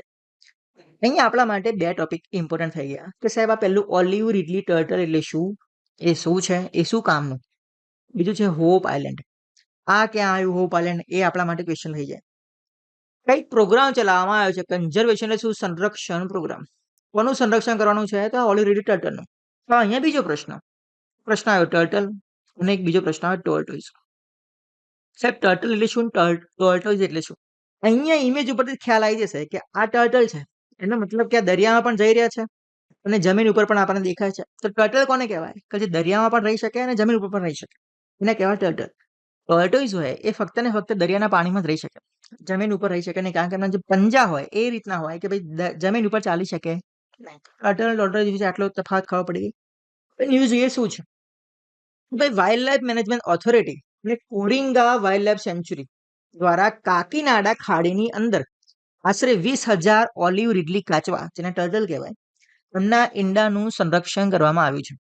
કોના કોના દ્વારા? એ પ્રશ્ન કામનું નથી. કામનું છે ઓલિવ રિડલી ટર્ટલ. બીજું છે Coringa wild life sanctuary. Wild life sanctuary એટલે અભયારણ્ય. સંરક્ષણ કોનું કરવાનું હોય? તો જે પ્રજાતિ હોય એ કોઈ લુપ્ત થવાના આરે હોય, એના જાનના જોખમ હોય, જીવના જોખમ હોય, તો જ એનું સંરક્ષણ કરવાનું હોય. સંરક્ષણ કરવાનું આવ્યું એટલે બે વસ્તુ આપણા ધ્યાનમાં સૌથી પ્રથમ આવી જવી જોઈએ કે સાહેબ જે તે પ્રાણી છે એનું આયુસીએન સ્ટેટસ શું છે. સેકન્ડ, કે ભારતના વન્યજીવ અધિનિયમ છે જે 1972 છે, વાઇલ્ડ લાઈફ પ્રોટેક્શન એક્ટ, એના કયા શેડ્યુલમાં આવે છે, એટલે કે કઈ સૂચિમાં એ આવે છે. દર વખતે તમને કહું છું આ યાદ રાખવાનું ભાઈ. આ બે પણ આપણે જોઈશું. નોટ્સ બનાવતા હોય તો લખી દેજો ખાસ, બરાબર? આ નહીં લખો તો ચાલશે, પણ આ ખાસ લખવાનું ને આના વિશે થોડું લખવાનો પ્રયત્ન કરવાનો. પહેલા જોઈએ હોપ આઇલેન્ડ કઈ બાજુ છે. અહીંયા તમને દેખાય છે હોપ આઇલેન્ડ. અહીંયા બે વસ્તુ તમે ધ્યાનથી જુઓ, એક છે કોરિંગા વાઇલ્ડ લાઈફ સેન્ચુરી. કઈ ખાડી ખાતે? તો એ છે કાકીનાડા ખાડી. આ બધું આવ્યું છે ક્યાં? આવ્યું છે આંધ્રપ્રદેશની અંદર. ક્યાં ભાઈ? તો આંધ્રપ્રદેશ. ક્યાં આંધ્રપ્રદેશ દેખાણું? એની અંદર કાકીનાડા જુઓ તો અહીંયા ભાઈ આ ટપકું કર્યું ને ત્યાં આગળ હોપ આઇલેન્ડ આવ્યો છે. હવે કે ઓલિવ રિડલી ટર્ટલ છે એનું સંરક્ષણની વાત આવી તો ઓલિવ રિડલી ટર્ટલ ક્યાં ક્યાં જોવા મળે છે સૌથી વધુ? અહીંયા તો જોવા મળે, પણ એનું જે માસ નેસ્ટિંગ થતું હોય ભાઈ, હજારોની સંખ્યામાં એના ઈંડાનું જે નેસ્ટિંગ થતું હોય એ કઈ જગ્યાએ આપણને જોવા મળે? એ છે ઓરિસ્સાની અંદર. ઓરિસ્સાની અંદર આજે તમને ચિલ્કા લેક દેખાય છે. કયો લેક? ચિલ્કા સરોવર. જે એશિયાનો સૌથી મોટો ખારા પાણીનો લેક છે. અહીંયા તમને મહાનદી દેખાય છે, આ મહાનદી છે. અહીંયા એક સેન્ચુરી આવી, વાઇલ્ડ લાઈફ અભયારણ્ય આવ્યું જેનું નામ છે ગહીર માતા. અને એ જગ્યાએ ઓલિવ રિડલી ટર્ટલનું માસ નેસ્ટિંગ થાય છે, એટલે બહુ જ જથ્થાની અંદર એ કાચબા જે હોય એ ઈંડા આપતા હોય. અને એ સમયે કોઈ વ્યક્તિઓને કે તો કોઈ લોકોને એ બીચ ઉપર જવા દેવાનું આવતું નથી. તો થોડું હવે ઓલિવ રિડલી ટર્ટલ વિશે જોઈએ. તો મેં તમને જે હમણાં વાત કરી એ છે ગહીર માતા વાઇલ્ડ લાઈફ સેન્ચુરી. અહીંયા આપણને દેખાય છે, અહીંયા દેખાય છે ઓલિવ રિડલી નેસ્ટિંગ બીચ. બીચ છે ત્યાં ઓલિવ રિડલી કાચબા છે એ ખૂબ સારા પ્રમાણમાં ઈંડા આપે છે. કઈ નદી ઉપર? તો મહાનદી રિવર, અને બીજી રિવર આવે છે ઋષિકુલ્ય રિવર. આ બે યાદ રાખજો, આ બંને નેસ્ટિંગ પોઈન્ટ છે કોના? ઓલિવ રિડલી ટર્ટલના. હવે ઓલિવ રિડલી ટર્ટલ વિશે થોડું જાણવાનો પ્રયત્ન કરીએ. આ દેખાવ ઇમેજમાં બહુ મોટા દેખાય છે, પણ એકદમ નાના હોય, આપણી હથેળીમાં 2-3 આવી જાય એટલા મોટા હોય, સોરી એટલા નાના હોય. તો ઓલિવ રિડલી કાચબા એ વિશ્વના સૌથી નાના દરિયાઈ કાચબા છે ભાઈ, સ્મોલેસ્ટ સી ટર્ટલ છે. તો પેસિફિક, હિન્દ અને એટલાન્ટિક મહાસાગરોમાં જોવા મળે. મોસ્ટ ઓફ કયા રીજનની અંદર? તો ટ્રોપિકલ રીજન્સની અંદર, જો ઉષ્ણકટિબંધીય રીજનમાં આપણને જોવા મળે. દરેકે દરેક મહાસાગરની અંદર જોવા મળશે. મોટા જે છે પેસિફિક, હિન્દ અને એટલાન્ટિક મહાસાગર. તે ખુલ્લા સમુદ્ર અને તટીય પાણી બંનેમાં વસવાટ કરે છે, એટલે કે સમુદ્રમાં પણ રહે અને બીચ ઉપર પણ રહે. એ બંને એમનું હેબિટેટ છે. હવે બે વસ્તુ જોઈએ કે એમનું આયુસીએન સ્ટેટસ શું છે અને વાઇલ્ડ લાઈફ પ્રોટેક્શન એક્ટમાં કયા શેડ્યુલમાં આવે છે. પહેલું તો આયુસીએન સ્ટેટસ એમનું જુઓ તો કયું છે? વલ્નરેબલ.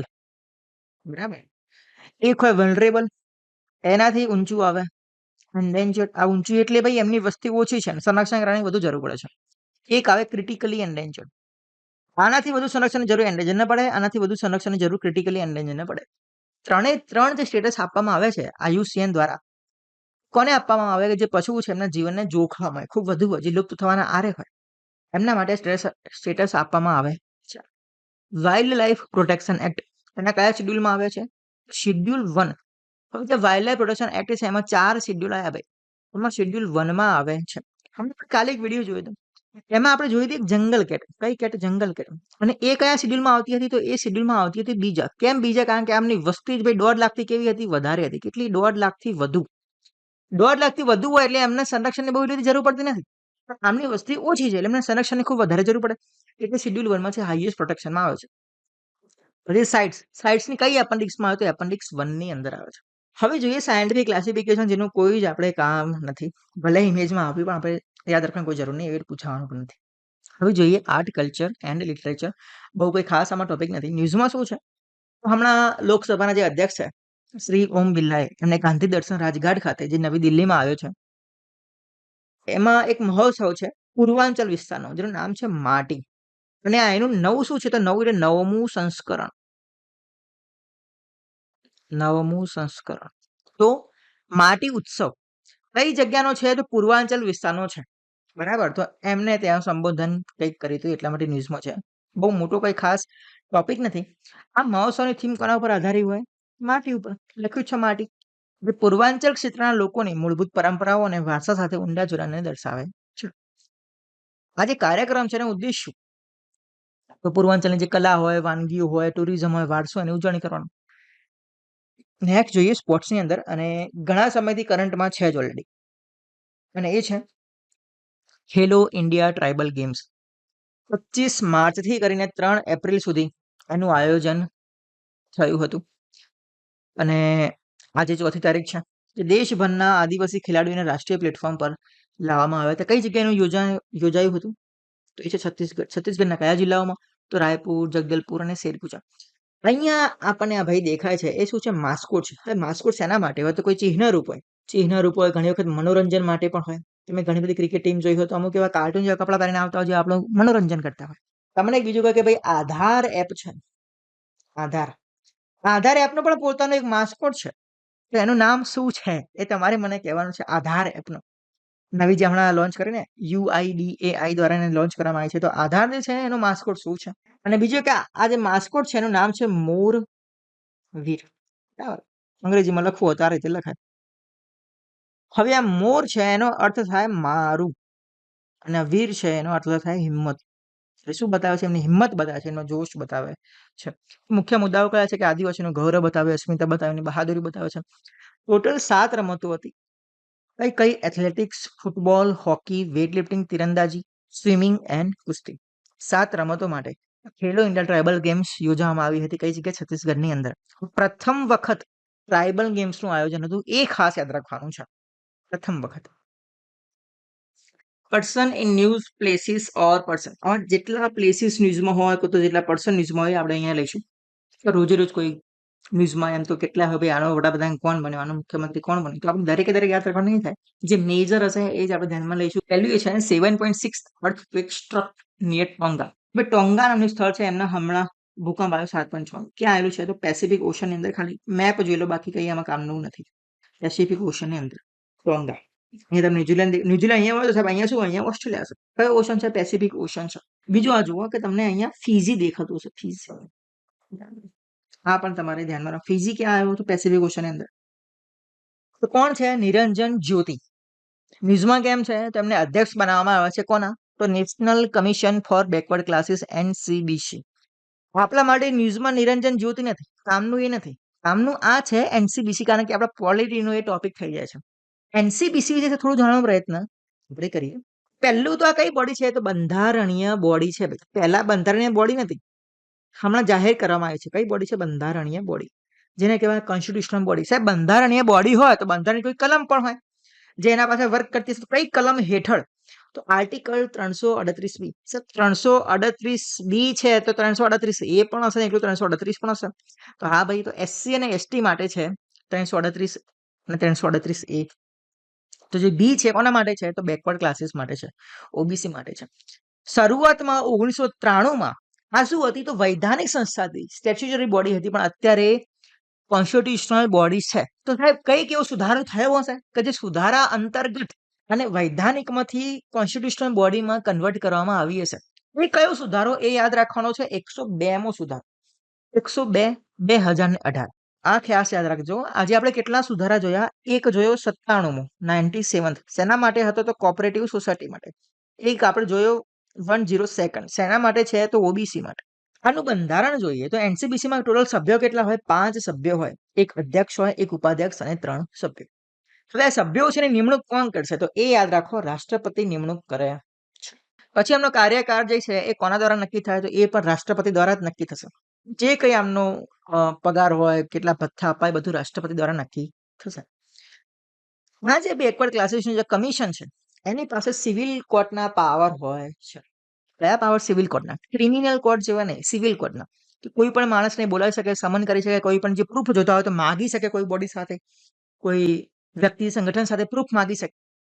બીજું અહીંયા સુધારો યાદ રાખવાનો છે, એક 342A આર્ટિકલ. આ આર્ટિકલ શું કહેવા માંગે છે કે ભાઈ જે તે ઓબીસી છે એમાં કયા વર્ગના લોકોનો સમાવેશ કરી શકાય એ નક્કી કોણ કરશે તો એ નક્કી કરશે પ્રેસિડેન્ટ.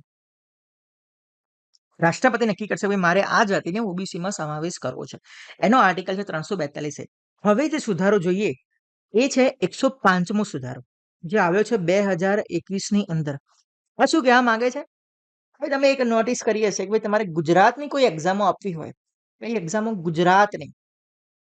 તમે નોન ક્રિમિનલ સર્ટિફિકેટ કઢાવવું પડે. તમે શું કરશો? ગુજરાતીમાં એ કઢાવશો, બરાબર. પણ ઘણી વખત એવું થતું હોય કે આપણી જે જાતિ હોય ગુજરાતના લિસ્ટમાં તો ઓબીસીમાં આવતી પણ સેન્ટ્રલ લિસ્ટમાં ના આવતી હોય. આવું હશે. આનો અર્થ શું થયો કે આ જે એક્ટ છે 2021નો એ શું કરે છે? ગુજરાત સરકાર, ખાલી ગુજરાત સરકારની ખાલી એક્ઝામ્પલ આપું છું, તો જે તે રાજ્ય સરકારો છે પોતાનું આવું ઓબીસી લિસ્ટ જે છે એ જાહેર કરી શકે છે અને મેન્ટેન કરી શકે છે. પહેલા શું હતું કે જે સેન્ટ્રલ લેવલે જે ઓબીસી ગણાય છે એ પ્રમાણે જ ચાલતું હતું. હવે રાજ્ય સરકાર જે છે એ પણ પોતાનું સ્ટેટ લેવલે ઓબીસી નું જે લિસ્ટ છે એ જાહેર કરી શકે છે. હવે એને કોણ અધિકાર આપે છે તો એને સ્ટેટ ગવર્મેન્ટ જાહેર કરી શકે.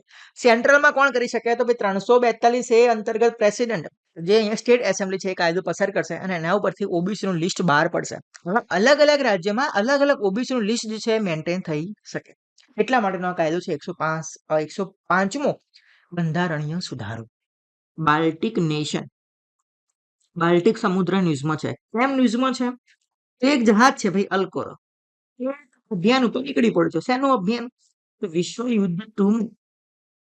અમુક સ્ટીમરો દરિયામાં દટાઈ ગઈ હોય, દારૂગોળા સાથે, મિસાઇલો સાથે, જે કઈ કાટમાળ પડ્યો હોય એને કાઢવા માટે આ ભાઈ ભેગા નીકળ્યા છે. કેટલો છે? 1.6 મિલિયન ટન એ દરિયામાં પાતાળમાં પડેલો છે, એને નીકળવાનો છે. તો તેનો નકશો તૈયાર કરવાનો છે, બરાબર. તો દારૂગોળાને ડૂબેલા જહાજોના નકશા તૈયાર કરવા માટે ચીનથી રવાના થયું છે. કયું છે જહાજ? અલ્કોર. ક્યાં આ બધું પડ્યું છે તો બાલ્ટિક સમુદ્રના પેટાળમાં. આ બધું જે પડ્યું છે ને ભાઈ 1.6 મિલિયન ટન આખો કાટમાં, કયા સમયનો? તો વિશ્વયુદ્ધ બીજાના સમય. હવે જોઈએ બાલ્ટિક સમુદ્ર. પહેલા તો એ ખબર હોય છે બાલ્ટિક સમુદ્ર આવ્યો ક્યાં. આખો આ ખંડ જોઈએ તો આ કયો ખંડ છે ભાઈ? આખો યુરોપ. આમાં બધું આવી જાય. યુરોપમાં તમે અહીંયા જોઈ શકો છો કે અહીંયા કયો સમુદ્ર આવ્યો? આ જે ટીક કર્યું છે ને આ છે બાલ્ટિક સમુદ્ર. આ બ્લુ કલર દેખાય ને ભાઈ, એ છે બાલ્ટિક સમુદ્ર. અહીંયા 3 કન્ટ્રીઓ આવી. એક છે નોર્વે, આ પહેલી છે એ નોર્વે, સોરી, પહેલી છે એ આ નોર્વે ઉપર દેખાય ને, નીચે છે સ્વીડન અને આ છે ફિનલેન્ડ. તો નોર્વે, સ્વીડન એન્ડ ફિનલેન્ડ. હવે જોઈએ બાલ્ટિક સમુદ્રમાં કઈ કઈ કન્ટ્રીઓ અહીંયા ટચ કરે છે. તો વચ્ચે છે બાલ્ટિક સમુદ્ર. પહેલી કન્ટ્રી સ્વીડન, બીજી કન્ટ્રી ફિનલેન્ડ, ત્રીજી કન્ટ્રી રશિયા, ચોથી કન્ટ્રી ઇસ્ટોનિયા, પાંચમી કન્ટ્રી લાતવિયા, છઠ્ઠી કન્ટ્રી લિથુઆનિયા, સાતમી કન્ટ્રી પોલેન્ડ, આઠમી કન્ટ્રી નેધરલેન્ડ અને જર્મની, અને પછી છે ડેનમાર્ક. તો 9 કન્ટ્રી જોઈએ આપણે. નેધરલેન્ડ નહીં આવ્યો, હવે ભૂલથી બોલાઈ ગયું, જર્મની છે અહીંયા. ઓકે, તો 9 કન્ટ્રીઝ બાલ્ટિક સમુદ્ર ટચ કરે. પણ અહીંયા પ્રશ્ન કંઈક અલગ પૂછાય છે બાલ્ટિક નેશન, મતલબ કે બાલ્ટિક દેશો કોને કહેવાય? કયા કયા બાલ્ટિક દેશો છે? તો નવું એ નવું નથી, આ યાદ રાખો. એક છે ઇસ્ટોનિયા, પછી છે લાતવિયા, અને પછી છે લિથુઆનિયા. તો લાતવિયા, લિથુઆનિયા અને ઇસ્ટોનિયા, જે 3 કન્ટ્રી છે એમને કહેવાય છે બાલ્ટિક નેશન. હવે તમે અહીંયા ઉપર જુઓ તો અહીંયા તમને એક નોર્વે દેખાય છે અને એક સ્વીડન દેખાય છે, બરાબર, અને અહીંયા છે ડેનમાર્ક. 3 કન્ટ્રી જો ભેગી થાય, નોર્વે, સ્વીડન એન્ડ ડેનમાર્ક, એમને કહેવાય છે સ્કેન્ડિનેવિયન કન્ટ્રીઝ. શું કહેવાય? Scandinavian countries. અને આ પેનિન્સ્યુલા છે આખું, એને કહેવાય છે સ્કેન્ડિનેવિયન પેનિન્સ્યુલા, બરાબર. એટલે આ 3 કન્ટ્રીઓ ભેગી થાય, નોર્વે, સ્વીડન એન્ડ ડેનમાર્ક, આમને કહેવાય સ્કેન્ડિનેવિયન કન્ટ્રીઝ. બાલ્ટિક નેશન કયા કયા? ઇસ્ટોનિયા, લાટવિયા, લિથુઆનિયા, બરાબર. હવે એ તમારું ધ્યાન રાખવાનું કે કઈ કઈ જગ્યાએ કયા કયા ગલ્ફ આવ્યા. તો અહીંયા એક છે gulf of Finland, gulf of Riga, gulf of dance, અને વચ્ચે આવે છે આલન આઇલેન્ડ. અહીંયા છે ગલ્ફ ઓફ બોથનિયા. બોથનિયા કોની કોની વચ્ચે છે? તો સ્વીડન અને ફિનલેન્ડની વચ્ચે. આ રીતે મેપની સ્ટડી તમે કરી શકો છો, બરાબર. જે ન્યૂઝમાં હોય એ લોકેશન આપણે થોડું ખંગોળવાનો આ રીતે પ્રયત્ન કરીશું. બુર્કિના ફાસો. બુર્કિના ફાસો ન્યૂઝમાં કેમ છે? ભારતે બુર્કિના ફાસોને 1000 મેટ્રિક ટન ચોખા આપ્યા છે ભાઈ, હ્યુમેનિટેરિયન એડ તરીકે. એટલે ત્યાં કંઈક તંગી ચાલતી હશે, ખાદ્ય સુરક્ષા હશે નહીં, એટલે ભારતે એમને સહાય કરી છે બુર્કિના ફાસો. હવે નામ આવ્યું બુર્કિના ફાસો, તો પ્રશ્ન એ થાય સાહેબ બુર્કિના ફાસો આવ્યું ક્યાં? Where it is located? કયા ખંડમાં આવ્યું? હા, એક તો જોવાનું. આ જે કન્ટ્રી છે સાહેબ, એની બોર્ડરો કઈ કઈ જગ્યાએ ટચ કરે છે એ જોવાનું. સર આ જે કન્ટ્રી છે એમાંથી શું કોઈ એવી મેજર રિવર પાસ થાય છે જે આપણને પોલિટિકલ જીઓગ્રાફી, વર્લ્ડ જીઓગ્રાફી ભણવાની આવે તો એ જોવાનું. શું સાહેબ આ બુર્કિના ફાસો છે, એમાં કોઈ એવા મોટા માઉન્ટેન આવેલા છે જે આપણે જોવા પડે? આપણે જોઈએ ભાઈ, એટલું કોઈ મેજર કઈ એવું કન્ટ્રી નથી કે બહુ મોટું ફિઝિકલ એનું ઇમ્પોર્ટન્સ હોય, બરાબર. જો એટલું બધું ફિઝિકલ ઇમ્પોર્ટન્સ હોય તો ત્યાં ખાદ્ય સુરક્ષા હોય જ નહીં. આ ખાદ્ય સુરક્ષા ઓલરેડી હોય જ, જરૂરત જ નહીં.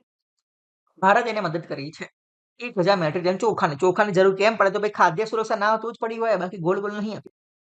બુર્કિના ફાસો જોવાનો પ્રયત્ન કરીએ તો આ એક મેપ જોવો. આ મેપ ઉપરથી તમને શું લાગે છે કયો ખંડ હશે? આ છે આફ્રિકા. આફ્રિકા ખંડ, આફ્રિકામાં આવેલો આ દેશ. આની આજુબાજુ જોવાનો પ્રયત્ન કરીએ તો થોડા દેશો યાદ રાખો. ગાના, બેનિન, નાઇજીરિયા, નાઇજર, માલી, આ બધા માંથી રિવર પાસ થાય છે. રિવર નાઇજર, લીબિયા, અલ્જીરિયા પણ ન્યૂઝમાં છે, એટલે અલ્જીરિયા પણ જુઓ. એ હું તમને નેક્સ્ટ વિડીયોમાં અલ્જીરિયાનું થોડું મેપિંગ આપણે કરીશું. Algeria, Mauritania, Senegal, gulf of Guinea, Guinea જેને ગલ્ફ ઓફ ગિની પણ કહેવાય છે, સિયેરા લિયોન, લિબેરિયા, કોટ દિવોર, આ બધી જગ્યાએથી પછી શું મળે છે? ગોલ્ડ મળે છે, અને ગોલ્ડ કોસ્ટ પણ કહેવાય છે, બરાબર. તો બુર્કિના ફાસોને આવી કન્ટ્રીઓ ટચ કરે છે. માલી, એક થઈ ગઈ, 2 થઈ ગઈ, 3 થઈ ગઈ, ટોગો થઈ ગઈ, 5 થઈ ગઈ, 6 થઈ ગઈ. 6 કન્ટ્રીઓ બુર્કિના ફાસોને ટચ કરે છે. અહીંયા આપણને દેખાય છે 1 2 3 4 5 6, ટોટલ 6 કન્ટ્રીઝ, બરાબર. તો આ રીતે આપણે જોવાનો પ્રયત્ન કર્યો. બુર્કિના ફાસો કઈ જગ્યાએ આવ્યો છે? આફ્રિકાની અંદર. એના બોર્ડર કન્ટ્રીઝ યાદ રાખો, બધા યાદ નહીં જ રહે, બહુ એટલું યાદ રાખવાની જરૂર પણ નહીં, પણ જેમ જેમ કરંટમાં હોય તો એના વિશે થોડું એટલાસમાં જોતા રહો. હંમેશા જીઓગ્રાફી એ એટલાસ વગર ભણાય નહીં, એટલે આપણે એ રીતે જ ભણીશું. હવે જોઈએ મિસેલેનિયસ, કે એમને કોઈ કેટેગરીમાં મૂકી શકાય એવા નથી. પહેલું છે ઓપરેશન ઉર્જા સુરક્ષા. તો ભારત સરકારે અને તો ઇન્ડિયન નેવીએ એક ઓપરેશન લોન્ચ કર્યું છે. કયું ઓપરેશન? ઉર્જા સુરક્ષા. ઇન્ડિયન નેવીએ લોન્ચ કર્યું છે. ઉર્જા સુરક્ષા છે શું? ઓપરેશનનો હેતુ શું છે? તો એ આપણને અહીંયા દેખાશે.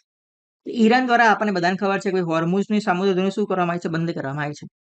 એટલા માટે ભારત જેટલા શિપમેન્ટ આવે છે, કાં તો એલપીજી હોય, કાં તો ક્રૂડ ઓઇલ હોય, એ બધાને સાથ આપવા, માર્ગદર્શન આપવા અને સુરક્ષિત રીતે આપણા ભારતમાં આવી જાય એ માટે આ ઓપરેશન શરૂ કરવામાં આવ્યું છે.